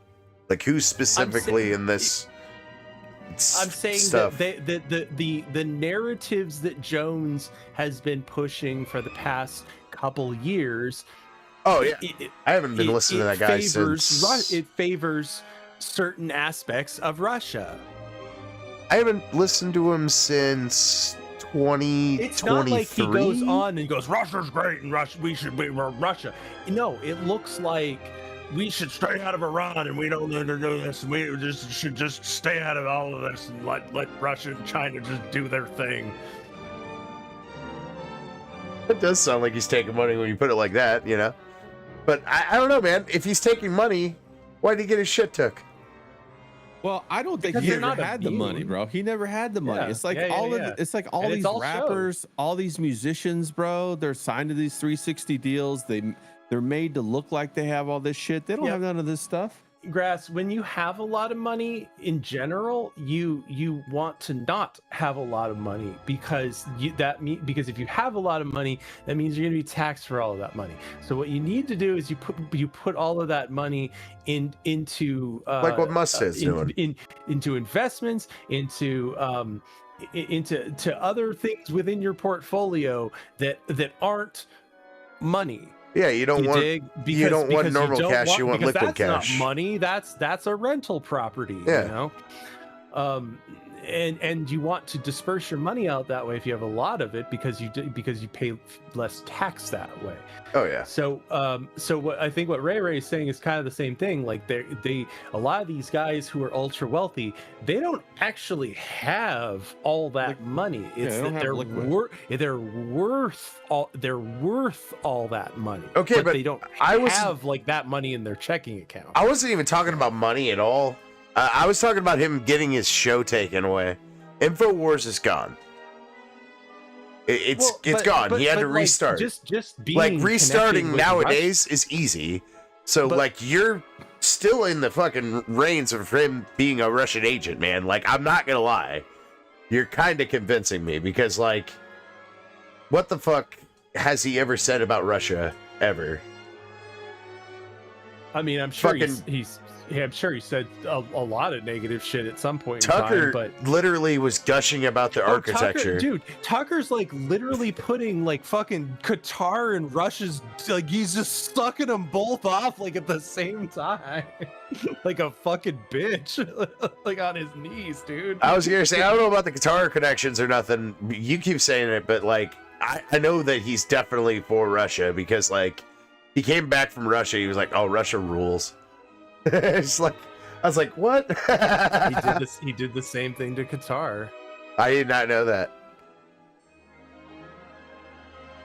Well, I think they're both acting together. I think like this whole thing is like it's the same thing as what happened with the space race, where the Soviet Union was the boogeyman. Oh, we have to beat the Soviet Union. Now we got, now China's the boogeyman. Oh, we got to beat China with AI, bro. It's all leverage to condition the population to go along with it. I'm sure everybody in BRICS is on the fucking shit list of America, dude. It certainly benefits a particular like thread of people for everyone to just kind of be in conflict, because it means we're developing weapons, we're developing bioweapons. Exactly.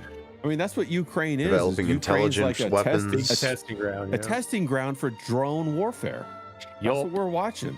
And they just keep shoveling more men, more this, more that. And also people are making tons of money off of it, bro. Well, Lockheed Martin stock is up. Northrop Grumman stock is up, bro. I actually watched a video about it. Think about this.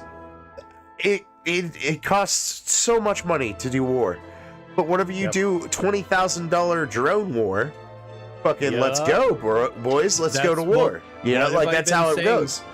What have I been saying for the longest time about all of this? That their aim is to take the cost out of war, so that war becomes more profitable in a sense, because you're putting less money into it.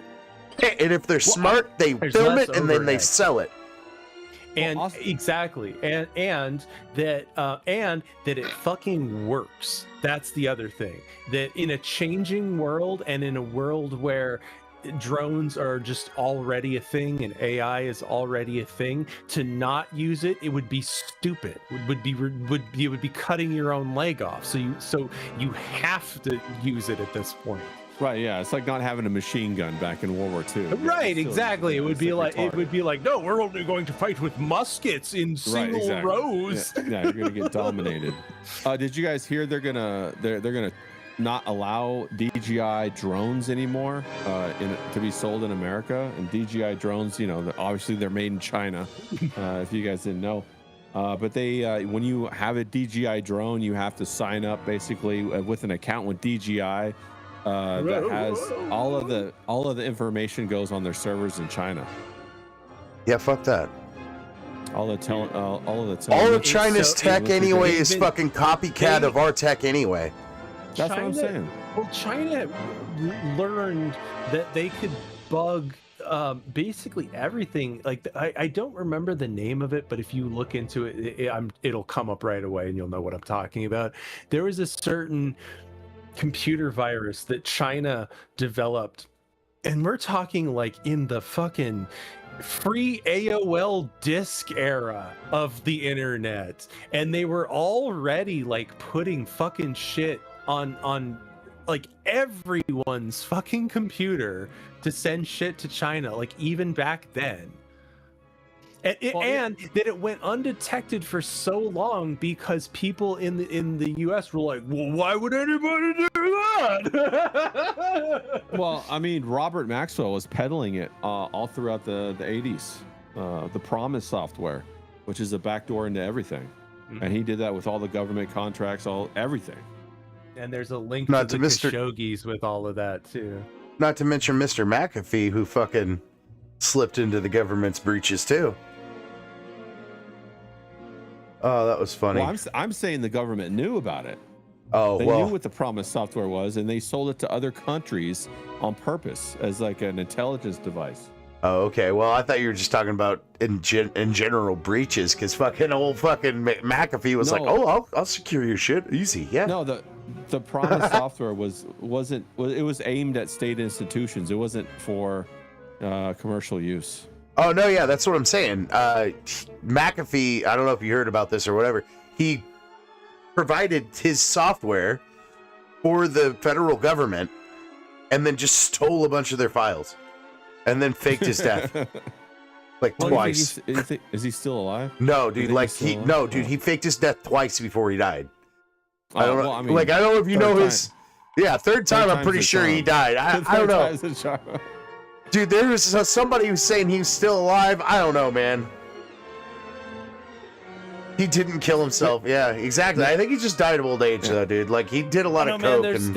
There's believe it or not, there's things. a lady on YouTube who still thinks Elvis is alive. I believe it. He would be like 100. There's no fucking 26. I was gonna say, there's no way with his diet he's alive.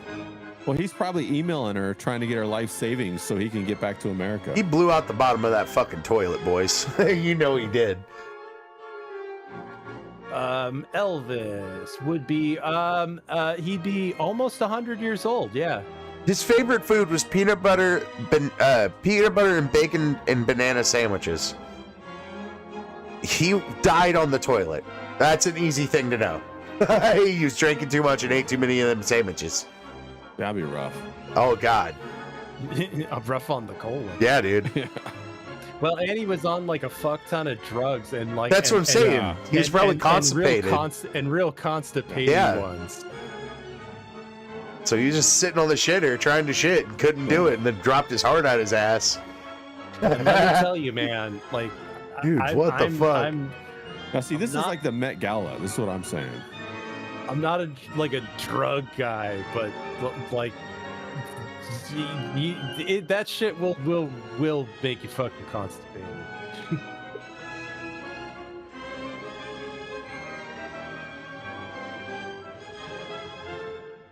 Oh, there's the purple color.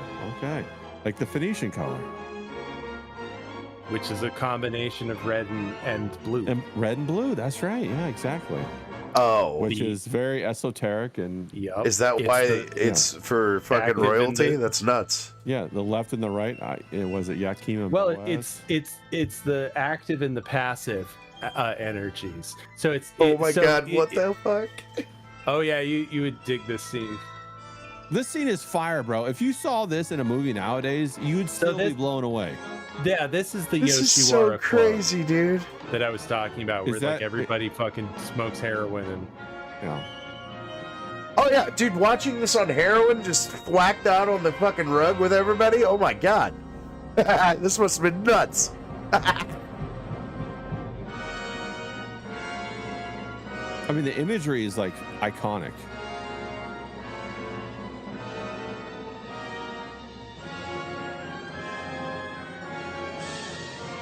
Spirit, do you know if they ever tried to remake this? I think there might be like an anime. Oh, there's an anime called Metropolis, but I don't know if it's related to this or not. I will look into it as soon as I can.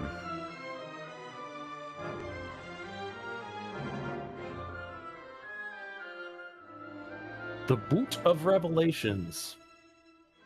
I can't take off tomorrow too because I'm taking off for my birthday on Thursday. But happy birthday! Yeah, thanks, man. Okay. I'm gonna try to do a birthday stream. Were you finally 21? Yeah, I can drink now. No, I'm 32 actually. You gonna get one of them raspberry nipples? What the hell is that? Is that a drink? Yeah, that's one of them. You know, you know how like when girls finally turn 21, they get all these like weird nipples, fuzzy navel. Yeah, all those weird shots or whatever. Oh my god, you have to have this. Just gonna smash a couple buzz balls. What was the one that I used to order for all of my friends on their birthdays and shit? Oh god, what was it called? So like a cement mixer, I think. So it's it's Kahlua or like some kind of cream thing. Oh my god. Ooh. And That's terrible. it's a shot of that and a shot of lemon juice. Oh and my god. you take them at the same time, and it curdles the cream within it, and it instantly turns it into like the consistency of concrete in your mouth. Oh my god. Yeah, I've heard of that. Yeah. I just did like And then you're like, hey man, I'm gonna buy you a shot. Like I'm gonna buy you like this. Like just trust me. Like this will be great. You know, Trust kind of me. thing. As Fatal soon as words. somebody says that, I know it's not. Yeah. yeah. But it's usually their birthday, so like you have to be like, oh man, like I'm gonna buy you a birthday shot. I know thanks. you're already fucking wasted, but like no, dude, I tried this one, and well, you also have to kind of sell it like, oh man, I have this shot this one time, like on my like someone bought me this for my birthday, and like it's fucking tradition. fire. Yeah. You gotta try it, man. There's a store that sells a fuckload of booze, and I don't know what I'm gonna get, but I'm gonna go there and I'm gonna get something Yeah, you nice. gotta get some. Yeah, what are you gonna get, bro? What are those buzz balls? Have you guys drank those? I've never tried one, but I seen an old Japanese fella get too tore up on one, and I was like, all right, I'll try that. Yeah, I usually don't drink anything like pre-mixed like that, because I'm like, what the hell's in this shit? That's true. I was gonna read it first. I don't know, a little Japanese fella coming to America for the first time. I've been here for a while. I don't know. Maybe there were normal people and they turned Japanese. Nah, he was full on Japanese. He was Before sitting you there. drank it? Yeah, it was the Okay. people coming to America for the World Cup or whatever. Oh, bro, everybody's fucking loving that shit. Everybody loves yeah. America. That was cool. I seen one on Free- Green Pill with the dude got a Yeah. big ass fucking rib. He was like, "It's so Yeah. fucking big." Yeah. And bro, I think the free refills basically is like world peace right there, bro. Yeah, dude. That blows everybody's mind. Bro. They were They're like, "Wait, another one? I can just for keep free?" drinking." And he's then like cuts to him. He's like 12 drinks in. He's like, "I can just keep going. Fuck you." Yeah, they're so fucking pumped. I don't blame them, because bro, I don't know if you guys ever travel very much like internationally, but when I do and they don't, they give me the smallest Coke, and every time I have to buy a new one, I'm like, what the Oh my fuck? god. I've never went international, man. I've turned around in a couple states near me. I went to Florida once. They do have small beverages. They're all like the kind you get on a. They on a are. plane. They're tiny, bro. I would just look at him and be like, "You understand that I am speaking American right now, yeah?" He's like, Well, it's "Yeah." funny. Give me it's 5 funny of 'cause these. like I could imagine Grass, right? He goes to Japan and orders goes to McDonald's, and they give you this little tiny thing of fries and this little thimble of Coke, and you're like, what am I gonna do with this? And you're telling me that was 2,000 yen? What the No. fuck is this? Bro, another time I went out drinking, and they were like, we're gonna drink shots, and I'm like, oh, okay, let's go out and drink shots. And so we go out, and I'm like, well, how many? Like, I go, before I commit and get fucked up here, I'm like, how many shots are we talking? And the guys are like, well, I usually drink 15 or 16 shots. Holy and I'm shit. like, holy shit, you guys party, bro. I do 5, and I'm solid. No, so listen. So then we go out, right? And they get the shot glasses out, and I'm shocked because they're half the size of our shot glasses. Oh. Well, And I'm like, bro, let's go. amateur hour, let's rock. I'm about to Rick roll y'all's asses, bro. Yeah, That's awesome. yeah. And I went through different parts of Asia, and they drink beer with ice in it all the time. Oh. So instant if you guys coffee did- and ice beer, huh? Yeah, I don't know if you guys have ever had that experience. They're like, oh, let's put some ice in our little glasses, and they have all these little glasses, and they pour out the beer from one big beer into everybody's little glasses, and you take. Okay, a I've drink seen and it on anime and stuff, but I guess I Then you didn't have to- notice that was beer. That's funny. Yeah, well, you gotta wait then until everybody finishes their drink, and then they refill, and it's like, oh my god, let me just order my own beer. Mm-hmm. There he is with that hand, bro. He's home machine. does it- I just got it. Does it? She look like Erica Kirk? Does have those fucking Erica Kirk eyes. She does. I'm trying to look. when they do the mascara all the way around, and I'm like, bro, no more mascara all the way around the eyes. No more eyeliner all the way around the eyes. Unless you're Batman. You're gonna do those angry demon eyes at me all the time. Yeah, unless you're Batman. Because that guy can do it because he has a mask on. Unless you're going to put on a mask. Yeah, if she puts on a mask or she's a teenager, I mean, What? teenagers can do it. No, they can. I don't mind if they're going to experiment and be like, whatever, be emo or whatever. I mean, everybody goes through that phase. My grandma was emo, talking apparently. About scene girls. Yeah. Yeah. That's what they do. My grandma was like, I was goth before it was called goth, and I was like, oh, that's rad, Grandma. Please rap. I went and saw Bauhaus. She's like, yeah, I've done cocaine before. And I'm like, what the fuck, Grandma? She's like in Colombia with the drug kingpin. You're like, wait, what? How come I hang out with Andy Warhol in the Velvet Underground? Right, yeah, exactly. Yeah. You've never partied until you've been to Dolly's parties. Wait, Dolly Parton? The big old tits? No, Salvador Dali. Oh. Salvador Dali. Oh, okay. He had all kinds of wild, crazy parties, bro. Really? Yeah, he was big time. Like those Eyes Wide Shut parties and all that shit. Oh, shit, okay. Yeah, like the real deal parties. He's just like, where you got to do an enema before you go. Where they're wearing the fucking makeup around the eyes and fucking wearing masks and shit. All those artists back then were like that, man. Gustav Clement, he like wore a robe everywhere and had like nude women at his house all the time. Just in case he wanted to paint. Yeah, that's what I'm saying. It was fucking rad. Yeah, he was all about that life, man. That's pretty fucking kick-ass. That's like, it's kind of really American. Oh my god, I'm getting teared up. It's almost the 250th. That's pretty cool. Yeah. So was Alphonse Mucha. He was all about that too. He did all kinds of great art and all kinds of parties.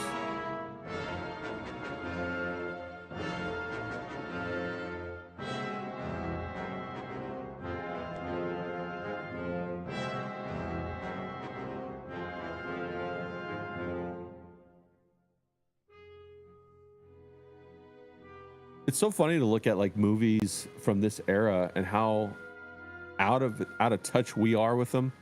And then I wonder what movies are going to be like, you know, that distance in the future.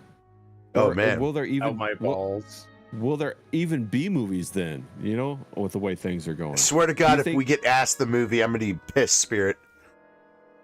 Do you think that they will, like, they're fast tracking it? Movies will yield to another form of media? Do you think I wonder what's going to happen when Hollywood inevitably, like the whole Hollywood system comes down, because it's already happening. Well, yeah, it's in the process of falling apart. Well, they're in their desperate reaches right now, grabbing fucking YouTube creators to make movies. Yeah. So I really do wonder what the landscape is going to look like when that happens, because we've never lived in a time, our parents have never lived, our grandparents have never lived in a time where Hollywood didn't basically own the world's media. Yeah, narrative. Yes, thank you. I have an idea of where it's going, and you guys might not like it. Public broadcast. This is where it's going. Public broadcast. There's going to be archivists like me. There's going to be people that watch random weird shit just for kicks, you know, like me. There's going to be other people that are licensed by the properties to like go out and advertise their products. And it's going to be all maybe not even on YouTube anymore, but it's going to be owned by the government. How long can that even last? Because I've considered that before too. So if we just move over to basically what you're describing, which is influencer based media, and so that the narratives that are given to us are going to have to come from influencers and influencers alone. But like, how long is that going to be a system before people just go, okay, even this has run its course? Well, long enough for the robots to know more than us to take over. Well, I think what's going to happen, I think, like Spirit suggested, it's not, that cannot last, because the influencers, whenever you lower the bar of entry to any industry, the quality plummets. And once the quality plummets, people aren't going to go see it no more. They're not going to participate. But what I do think that we're going to see is, I think we're going to see the AI licensing of like other movie stars that have sold their rights to these people to be used. We already see it with Val Kilmer, right? Yep. And so I think we're gonna see the end of the era of the movie star, and everybody who's already minted as a movie star will basically just recycle within new movies of the same kind of formula over and over again. Yeah. I think that's what's going to happen. But with black people. Yeah. Tom Cruise runs further than Forrest Gump, stuff like that. It's going to be Chris Farley in Shrek. Yeah. Yeah. Yeah. I think that's what's going to happen. I think they're going to, and I don't know, it might not be in America. It might, like, how it immigrated from Germany to Hollywood. It might go from here to somewhere else. It already kind of sounds he has for Star Wars too. Right? Yeah. Let's just remake everything with a CG Mark Hamill and a CG Carrie Fisher and a CG Harrison Ford, with an AI James Earl Jones Darth Vader voice. Spirit. And it worked for the cartoons, didn't it? Yeah, exactly. And all they really need to do is have it on 12-year cycle, because that's when the next generation comes up. They can do a fresh imprint 100% with the updated style. Because it doesn't. Well, and it also doesn't have that generation didn't grow up with it, so to speak. Exactly. So it doesn't have the sacred hallowedness that it has for our generation. Yeah, the emotional moorings that they're not tied down to it. Yeah, you're 100% right. So now Mark Hamill can be gay and nobody's going to care. Well, it's like, do you care what they do with Sherlock Holmes? Yes. No, right. So much so, actually. Thank you very much. Well, I was so mad about Will Ferrell's interpretation of it. I will stand up right now and leave. Nah, I don't give a fuck. Well, it goes to the point of the, even when we see movies, that we've seen, like Sherlock Holmes is a good one with Robert Downey Jr. The first one was awesome. That was a decent one, yeah. Then it becomes formulaic by the time you see the second one, and the third one, you're kind of predicting what's going to happen. And no longer does that, like that slow motion, I'm figuring out where to hit. I'm going to hit this. I'm going to get that guy's matches. I'm going to light that on fire. Then that's going to come up. Now you're like, okay, just do it already. I think Crank did it good, though, because Crank, they changed the means of what he had to do, so then it opened up opportunity for new things. You know what I mean? The Crank series. You talking about Jason Statham with the Crank? Crank 1, Crank 2, High Voltage. Well, I agree with you, but see the concept that he has to use adrenaline. After you see the first movie, it's old, right? Yeah. But the second one was all about high voltage. Trying to pitch it. Well, to have a successful trilogy, I think what you have to do is you have to have one, the first movie is going to be a banger no matter what you do, right? But then you got to like flip it on its head and give them something completely different, even to the point where maybe they don't appreciate it. And then the third one, you come back with the same kind of formula as the first one, and they're ready for it. Yeah, it's literally a beginning, middle, shitty part, and the good ending. Right. But you need the shitty part so they appreciate the good end. Yeah. And that's, I hate to say this, but that's what Kevin Feige was trying to do with the MCU. And he failed miserably, but he tried. And I've seen his whole timeline, and he was really trying. And I was like, that's too big of a gap. That's like a 10-year gap of all shitty movies. And then it's going to get good again? Come on now. Man, I don't know, bro. I don't think so. No. I mean, like... Back then, I was watching all of those nerdy shit movies and fucking all of the timelines and people making things. This Kevin Feige guy literally went out on stage and had a whole list of movies. And I remember that. Ended with a fucking couple of Spider-Man movies. And I was like, you're optimistic that that's going to last that long. And he got a good chunk of it, all the way up to Endgame. Funny how that worked. I don't disagree with you about his plan. I just disagree with the idea that he could go like a 10-year span by not delivering. And I think we're seeing that now. Nobody wants to watch superhero movies at all. Nobody does. I know. And guess what? It's the stupidest fucking thing. James Gunn is trying his fucking heart out right now. He is. Well, and Supergirl, I hate that character. She fucks space horses. I don't like it. That's a real comic book line. She actually does fuck space horses. That makes sense. And also, he had the audacity to throw Lobo in the mix. My favorite goddamn DC villain. And I watched that garbage. I watched it. What did you think of the movie? It was... I heard it was terrible. It was bad, but I loved Lobo. Pretty good. Why didn't they just pretty good casting. They should have made a Lobo movie. Here's my question, though, right? Why didn't they just make a Lobo movie? Because why did they? Nobody. Do you know who Lobo is? Nobody knows who. Well, you probably do. Nobody knows who Lobo is. No, everybody would have gone and see it because it's Jason Momoa, though. Yeah, but on a motorcycle. I don't know, man. I mean, I didn't think he was going to do a good job as Lobo. And then I seen it. He'd be perfect for it. I seen it and I was like, decent.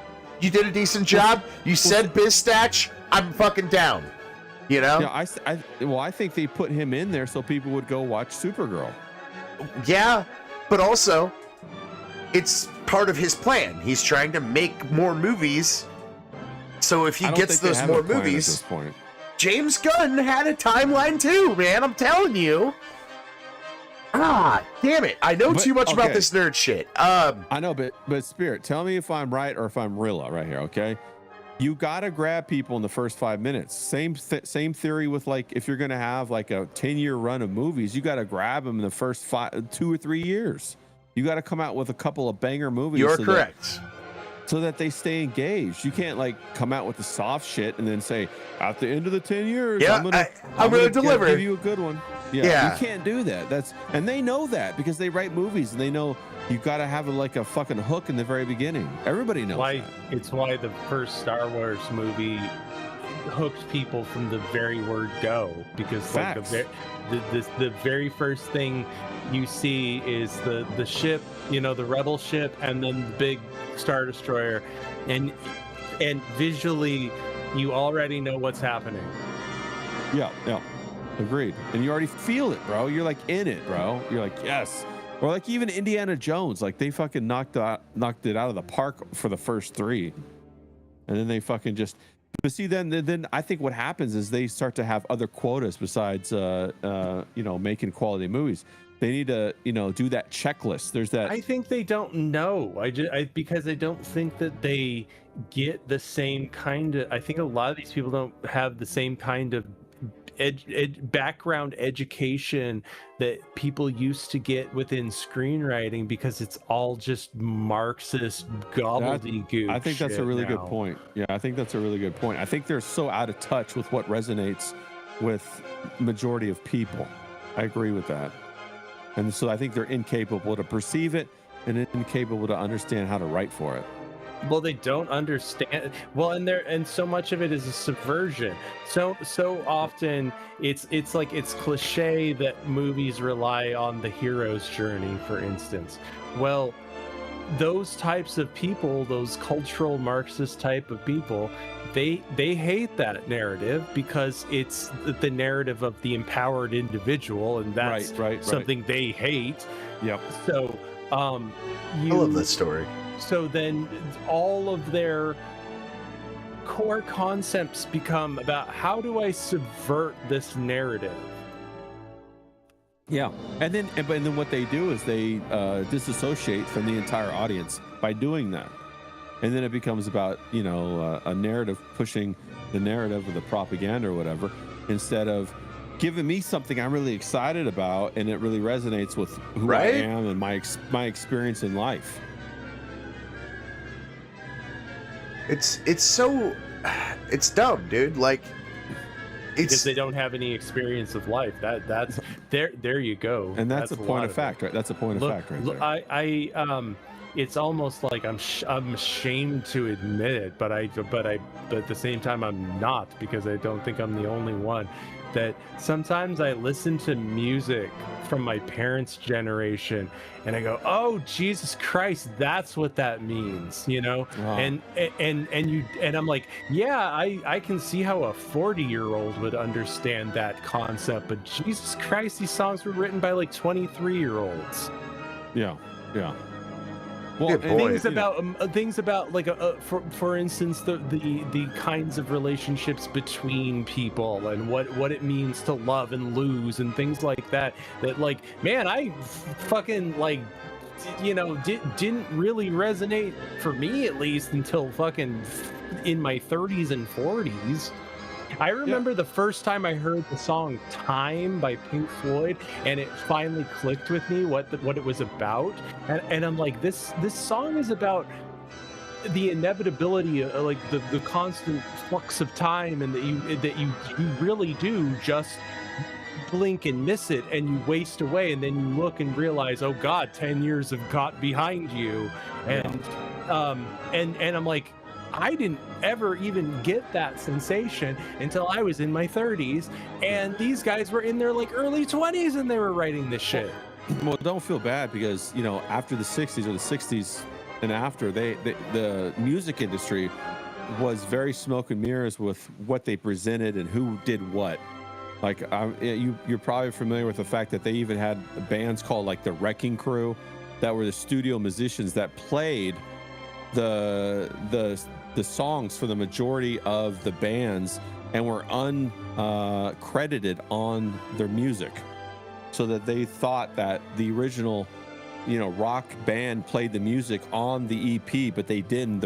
This group called the Wrecking Crew played it, and it was basically a series of musicians that were studio musicians that came on and did the majority of the musical work. And they had a that was the Wrecking Crew was in right? Was in America, and they also had they had another one that was in England, went by a different name. But if I believe right, Eric Clapton came out of that, and he was on in that group, and he actually made Page did.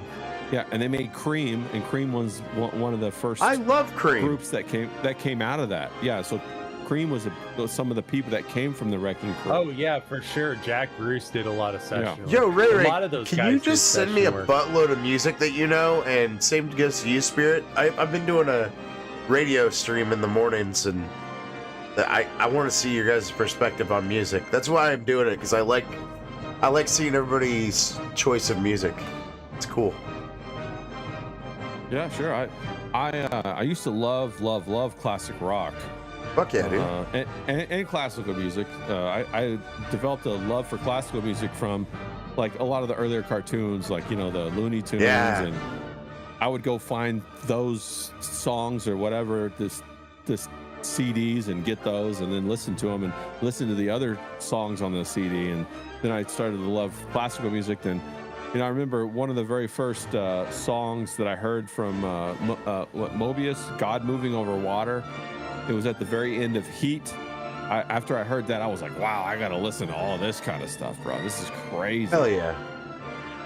So I gotta see your guys' perspective on that, because like I asked my other buddy Frylock to do that, and he just like gave me a fuckload of music, and I just got through with it on my streams, and it's just cool to see like people's perspective. So I just ask people to just send a link whenever I'm doing the show. Dude, it's kind of cool. Like Murder the Mouse shows up sometimes, and he just like starts dropping cool shit. Them at like Before I go to 3-4 work. in the morning. Before I go to work. I'm sorry. Bro, I was listening to a group of people and I found like Boney M. Have you guys ever heard of that band? I have. Came out of England. Speaking of them, they're one of those acts. The guy who made the guy who made Milli Vanilli was the same guy who basically put them together. You're 100% right. Yeah. Okay. And like that Rasputin song that you hear like Tom Hiddleston danced to when he was on the late night over in England, and that went viral for a while. That was them. Daddy Cool is another fantastic song that they do. And bro, just watching them dance, they're fucking wild, man. They're fucking wild. I don't know if you want my music, Grass. My actual listening tastes these days are so fucking far out and weird. What do you listen to? What kind of stuff? I watched that one thing you sent me on stream, dude. It was fun. A lot of Kate Bush. I like Kate Bush. We've already played Kate Bush.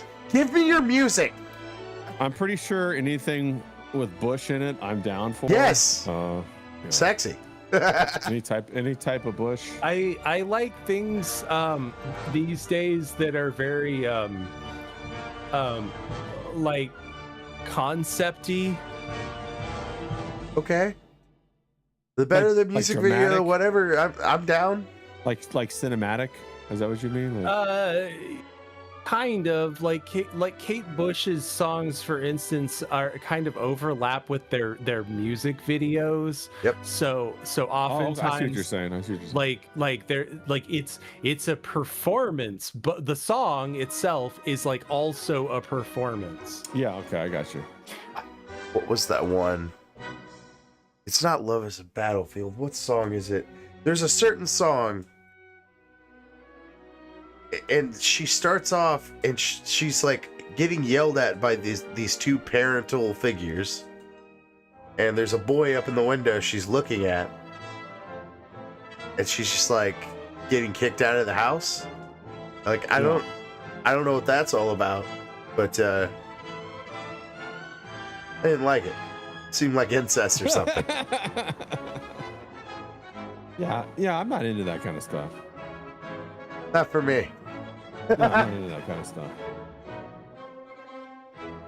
Good music, though. I was like, oh, this is a good song, but like... You weren't the one I talked to about that, so I'll talk to you about it. I'll talk to you guys about it. I have this feeling, this very, very strong feeling. How do I want to put this? Because I have to phrase this very, very carefully. Because I'm on YouTube.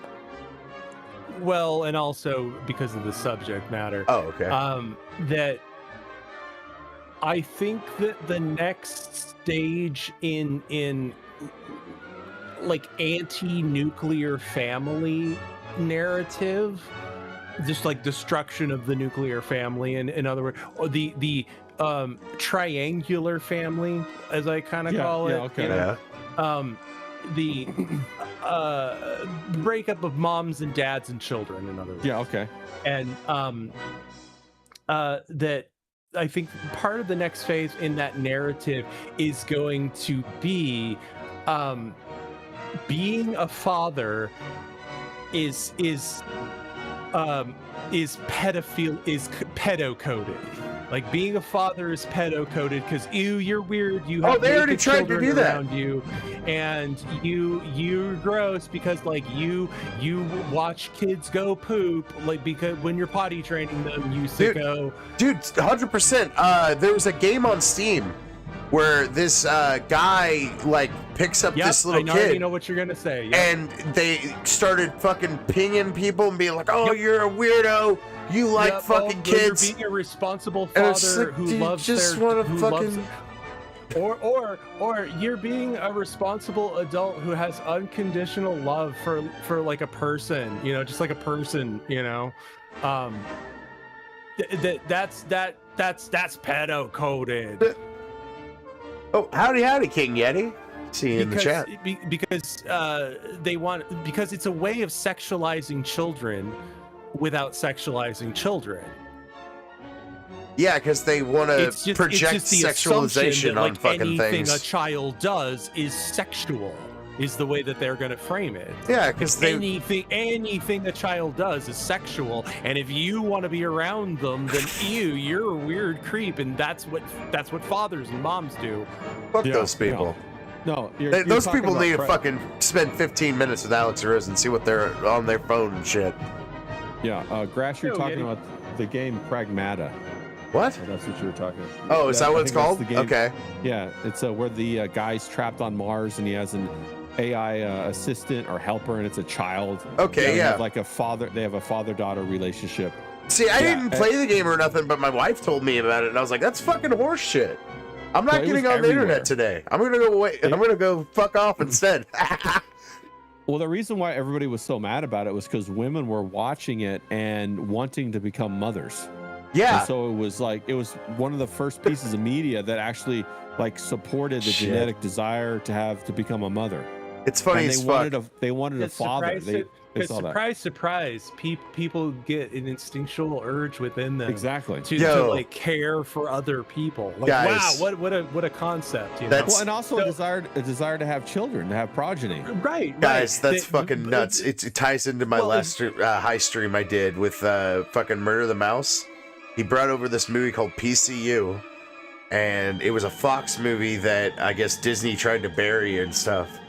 And this college dorm group, basically, and the jocks and stuff, these big ripped dudes fucking hanging out, dude bros, and then these fucking chicks that are like feminists of the time. And they fucking finally like are in the same room hanging out, getting drunk together, and then they slowly just start like realizing shit. Like this chick literally thinks and goes, "If you're nice to them, they just bring you things." Literally was her line in the movie, and it was just funny as fuck. It just made me think about that. Like they're realizing their actual like primal roles, you know, in life. Yeah. Their genetic roles or the gender roles. Right. That like what you were saying, Ray, that and especially as you get to be a certain age, that I think that's the other thing too, is that a lot of the loudest, fucking, most obnoxious people within that sphere are largely in their 20s and childless. Yeah. And so so two things have not hit them yet. I mean, more than two, but two off the top of my head. Diabetes. Oh, well, sorry, go on. How about dim titties? If you watch your weight and your candy consumption. No, yeah, they're fucking park sloppers. I hear you. They're fucking fatties that can't fucking get right. Two things have not hit people by that. It's exactly like I was saying with the Pink Floyd thing.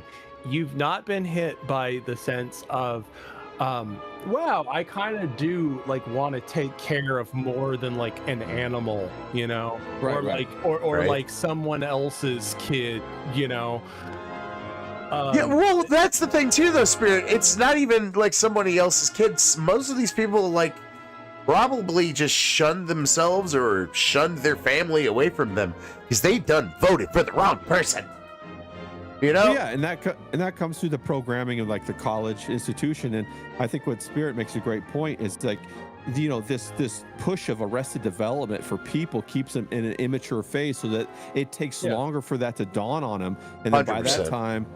By that time, they now have passed that phase where, you know, like in a woman in her life, she has 3 phases. She has like, you know, what is it? The maiden, the mother, and the crone. Yes. She passes the maiden phase when she's in the mother phase, so she can't get attention from her looks anymore. So now she has to become an authority, but she has no children to rule over. So now she has to try to apply that to society. And so then that we get that shift and they become big promoters because they, you know, we all know that it's very difficult for women to take accountability and admit that when they're wrong, especially in a societal, you know, when they're in a group setting. And so then you get this where they cheer on the programming of the younger women to keep the cycle going in perpetuity.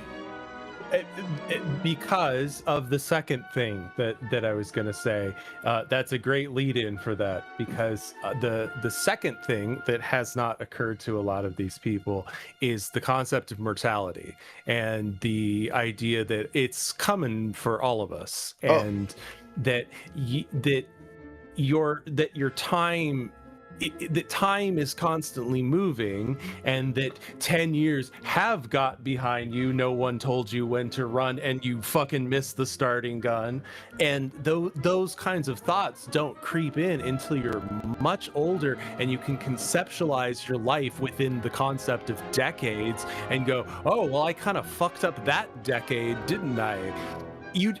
Until you reach that age, you don't have that concept of I only have so many decades. Right. Even if I live to be 120, that's still only 12 decades that I get on this earth in this lifetime. I better do something with it. Well, and then you're 100% right. And to your point, not only that, not only like the decades, but you get windows of opportunity that might only be one of those decades. Like for women, maybe they're only fertile between 18 and, 40 or 38 or something like that. That's 2 windows. You could actually miss that window. Well, And for that's why they want to. That's why they want to delay it, because there you go. Yeah. Because you're not having these. Because it's a natural progression that people go through. You are young. You think you'll live forever. You find out you're not going to live forever, and you start changing your life, and you start moving into a new phase of life where you do become the grandpa and eating your oatmeal. And the way that it's insidious and it's by design is because the government actively imports societies that already do that. Like, for example, we hear it all the time about like the Islamic societies that marry very, very young. You see that, throughout different parts of the world. And then they have 6, 7, 8 kids. It's why cultures like that. And I don't just mean in a negative way. I mean it's also like a positive thing. It is positive in that like they a lot of traditional cultures of all kinds encourage their kids, hey, like get fucking married and start having kids basically as soon as possible. Right. And we delay and delay and delay adulthood in this in like the United States Western culture, particularly. It becomes more and more and more delay. I heard someone one time, I don't remember where, but just the concept of, I heard someone who was in their like 20s, and they were talking about their cohort, and they said, us kids. And I'm like, you're in your 20s and you think of yourself as kids. Oh, you can drink now, in their like 30s. I still hear that from women in their 30s. Jesus, and dude. I'm like, what are you talking about, bro? Oh, that's Ray. You just done made me more sad than this movie did. Like, what the fuck? Well, it's very interesting because, on the one hand, like Spirit's saying, the pushing of the Arrested Development to these perpetual, endless, summer of the fantasy of being, what is it, Tinkerbell and Peter Pan forever, until the window slams shut and you're immediately forced into the crone stage, the female crone stage, without even having children. Yeah, because that's the most profitable way for people to make money. All right. Right? Like, because if you think about it, you can continue to sell these children's toys to people until they're 50.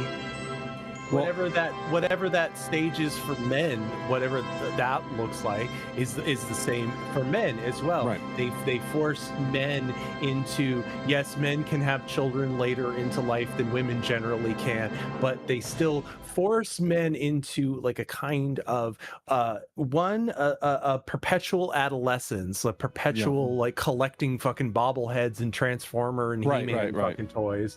But also kind of what you're talking about, of that sooner or later those things catch up with everybody, and then everybody becomes a fat diabetic in a wheelchair, because like that's inevitably what happens to everybody, is eventually health and the breakdown of the body comes for everybody. Right. Yep. And the way that it's insidious is because while on one hand they actively promote not having children to one group of people, they import another group of people that has multiple children. Yeah. They vote the right way, Ray. Well, I don't think it's that. What I think it We is don't that have enough children. Is Well, I part think- of it too. Well, why think is they're- that? Because we gotta sell the children's toys. Come on. no, what I think it is they're already indebted to the government because the government's paying their bills, so they'll be compliant. Whatever happens, they'll be compliant. Yeah. They don't have to foot the bill. So it's like And they know taxpayer that business. if they ever rose up, all they have to do is withhold that funding. Like, do you guys remember how the black community, the single mothers, lost their damn mind when they couldn't buy soda with their EBT cards anymore? Yeah. That was They funny. fucking lost that shit. Yeah. Buy some carrot juice, dipshit. I'm sorry, but like, fuck you. You're buying fucking Dr. Pepper on my fucking tax dollar, and I can't even afford Dr. Thunder. Like, fuck you.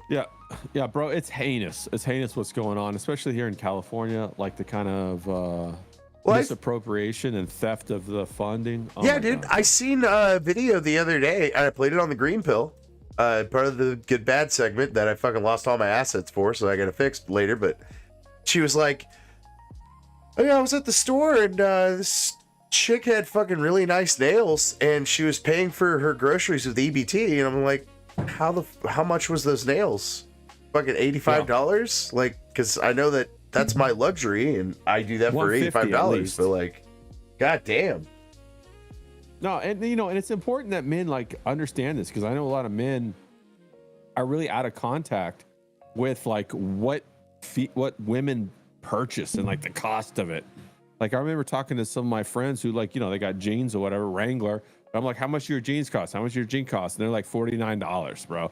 They've been like $49 forever. And I'm like, well, do you know how much women's jeans cost? And they're like, I don't know, maybe like $70. I'm like Jesus Christ. Try 300, dog. No, what the fuck? Try 300. Yeah. Go look up like the, like women's.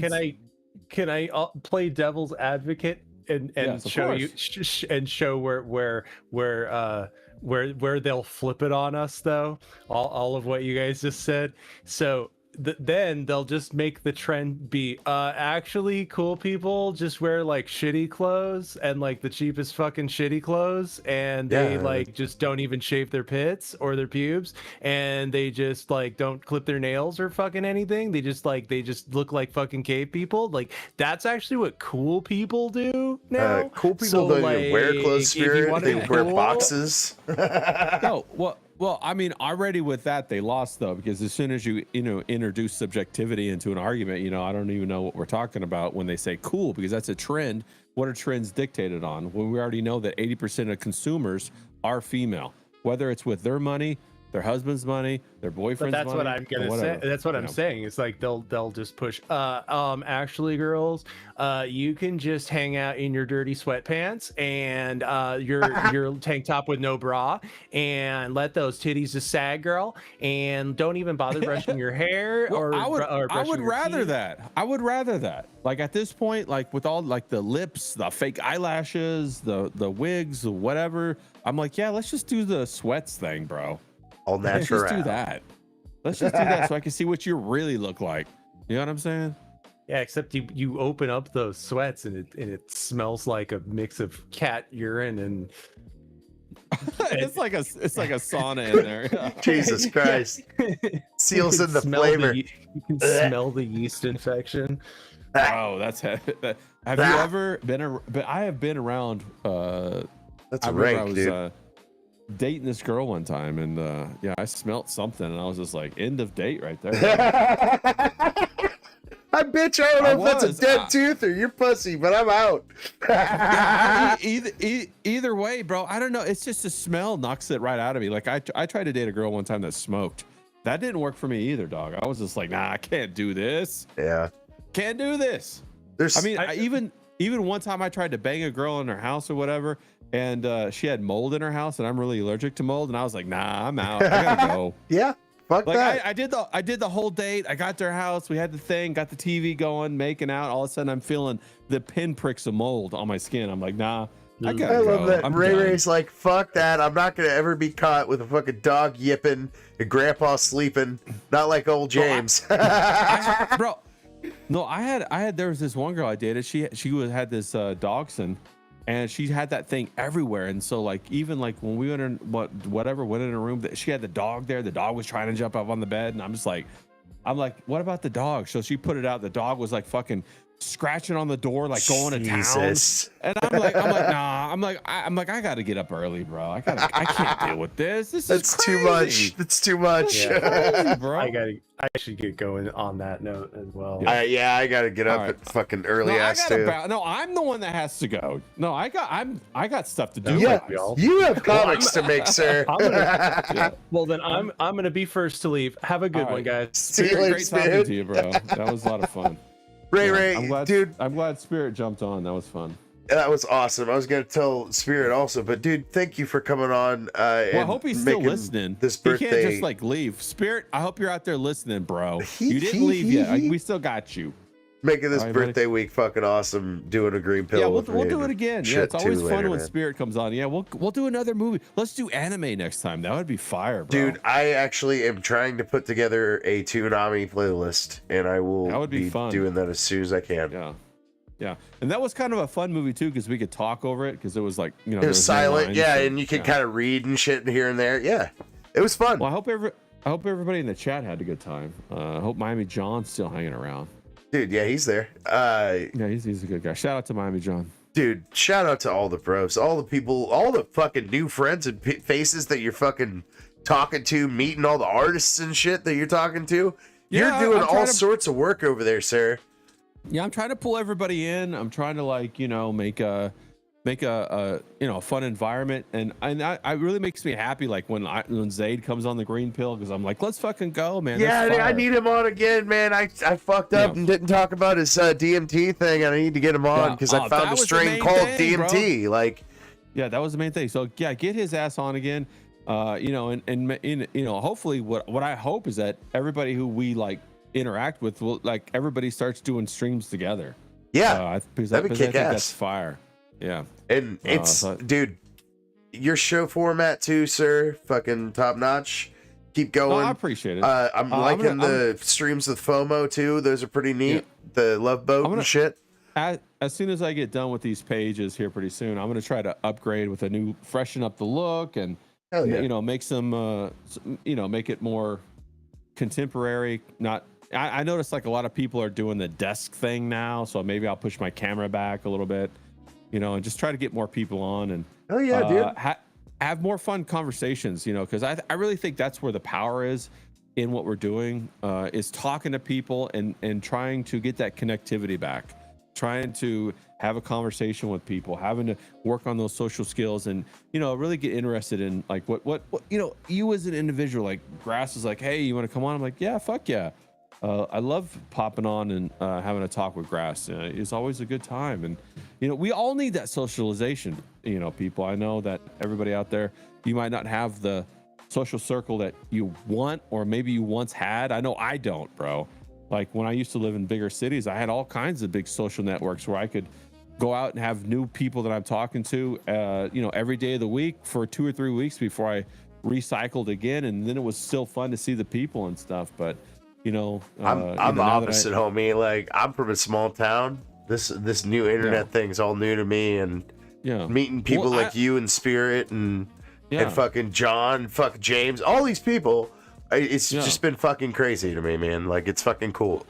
Well, it's very cool too because like when I first came on here, I was like, oh, watch out, man, it's gonna be crazy on the internet. A lot of psycho people, and I've definitely seen a couple of the psycho people that do like stuff that I'm like, I don't even know why they do it. Half the things that they do, like why would you want to inject like pain and misery and anger into other people's lives? Just be fun. And if they do that, then you shut it off and move on.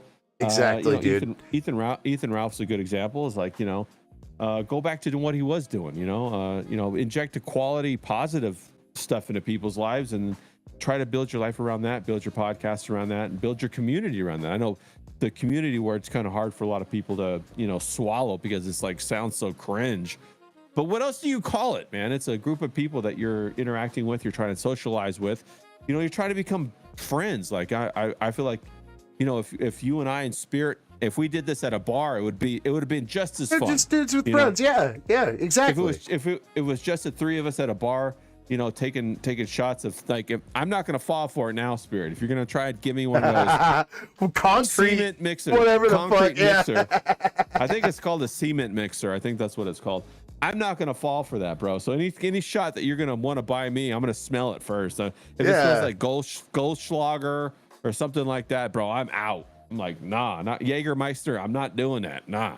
Oh, I kind of dig some Jaeger because I like black licorice. Yuck. And so no, but if it's tequila, and if it's chilled, if it's top shelf, I'm your guy, bro. Dude. I love me some tequila. Yeah. Fuck. Yeah, I'm all about that. I could do tequila all day. Hell yeah. Play some shuffleboard. That's what I used to do. There was this bar. I used to live in Hermosa Beach, and for people who don't know what Hermosa Beach is, it's a beach in southern LA. Okay, this little beach community. It's just south of Manhattan Beach, just north of Redondo Beach. Redondo Beach is famous for volleyball. Manhattan Beach is famous for its pier, and like a lot of people go there. And they actually have the World Tour. AVP, the professional volleyball league, goes through there as well, so it's a big volleyball thing. But Hermosa Beach is kind of in the middle, and Hermosa Beach is basically just like a party town, or it used to be. And they have like maybe 20 bars there, and some are really dive bars, some are really highbrow. And so you can walk basically to most of them, and if you can't walk, you can Uber. It's like a $5 Uber drive or whatever. Hell yeah. And so we would just go out and fucking do the circuit, bro, and have a good time. And just have a blast doing that. And I would go down. There was this one bar. It's called the Underground. Okay, you guys can look it up today. It's on the online on the internet. It's called the Underground. But they had a shuffleboard table, bro. And I got into shuffleboard hardcore, man. and what we would do basically is we would go down there and I had a whole bunch of friends that worked at SpaceX. And if you didn't know, SpaceX is right there by Hermosa Beach. It's in Inglewood right there. And we would all go out and fucking tear it up, man. And we would play shuffleboard. And so whoever lost at shuffleboard has to buy the winner a shot, right? And so nice. You could either play singles or doubles or whatever. And so, I got really good at shuffleboard, but then I would end up getting really fucked up too. Yeah. And that's kind of fun though, that's because it handicaps you, so you lose, and so somebody else gets a chance, to win, go on a winning streak. And then by the time you come back around, maybe you got your feet back, and you could play, or maybe you didn't and you were done for the night. But I had like maybe 4 solid summers there, bro, and it was just so much fun. And I wish that for everybody, that everybody could experience that and have a group of like 50 people around the shuffleboard table cheering for you when you win and laughing at you when you lose. You know what I mean? Because everybody got to get their balls busted, but everybody could ride that wave of success and be the champion of the crowd. And it's such a fun feeling to be the champion of the crowd a couple of times a week, once or twice a night and something like that, and get a crazy shot, and then you made it, and then like everybody's like, oh my god, and it's so much fun. I still think about it, and I want to buy a shuffleboard table. I know it won't be the same though, but I still think about it and relish it. But hopefully we can bring some of that magic online, and hopefully we can have some of that, synergy with like Grass and like with Spirit, like we did tonight. And, some of the guys in the chat, Miami John, Yeti, those guys in, South London, James, and, kind of get that kind of synergy. I think that's an incredible thing to have. I want to have James on sometimes, but I don't know British time, and I keep trying to fucking figure out how the hell to get him on. All right, so I'll tell you how I went to it's not the 99-cent store anymore. I think maybe I went to Ross. I don't know, but I went and I bought like one of those $5 clocks. Okay, it has it. I'm looking at set it right to now. British time. I set it to British time, and it has I printed out a piece of paper and it says James time. Fuck yeah. and that's how I know. So like right now it's 4:40 his time in the morning. Damn. And yeah. But he said usually like he sleeps, in 2-hour increments or whatever. And so, just give it a shot, bro. Like you said, like if you go to bed, I mean, before you go to work, sometimes you do that stream. That would probably be optimal for him, because that's probably his daytime. Okay, yeah. I might have to figure that out sometime, man. Because like sometimes, whenever I'm doing my night shifts and I'm doing like 2 in the morning streams and shit, he's like awake. So like Yeah. maybe I can get him on then or something. I'll stay up late if that guy is fucking willing to come on, you know, like Yeah, I'm sure he would do it. I mean, I got you know, a fucking strain set to the side for this British guy. You know. What's it called? Bad teeth? London pound cake. Well, that sounds amazing, actually. Yeah. That sounds amazing. Fucking I love South some London pound James. cake, Let's bro. go. Bro, isn't that cool? South London James that fucking just rolls off the tongue, just like Miami John does, bro. Yeah, just man. like grass, you know, same thing, bro. Yeah, we got a good group of guys, man. Branding. Really, we really lucked out with that, you know, and hopefully we'll get Ryan Harkness back, you know. Dude, I'm missing that guy. Yeah. Fucking, Yeah, so- I did message him, like, I don't know how, you said you messaged him earlier than I did or whatever, but like, I messaged him like a little while ago, and he said he was sick, and then he kind of recovered, and he was like, I'm just going to take a little break kind of deal, like you were saying, and it's just like, all right, cool, you're good though. Like, I wanted to make sure that guy was solid, you know, like. Yeah, I would message him like maybe twice a week, and then I didn't hear back for like a month and a half. And then one day he just said, "No, I'm okay. I'm just taking time off with the family." And I was like, "All right, like you said, good. Just want to make sure you're not like, you know, you don't have some sort of like bullet wound to the chest from the raccoon or something like that. I don't something, know, you know yeah. what I mean?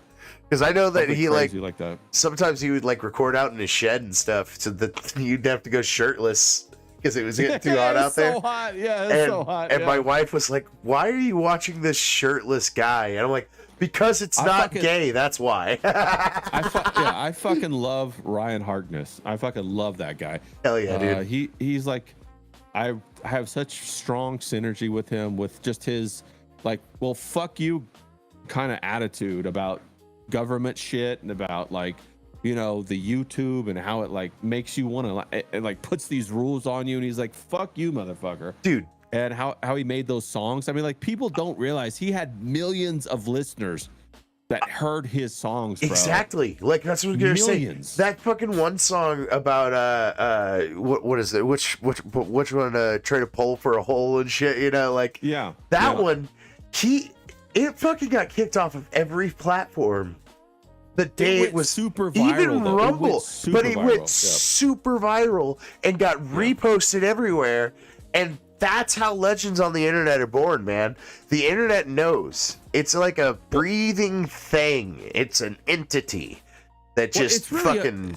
It's I'll nuts. say this: it's really unfair because he should be pulling down like 20 grand a month from social media. He should be easily.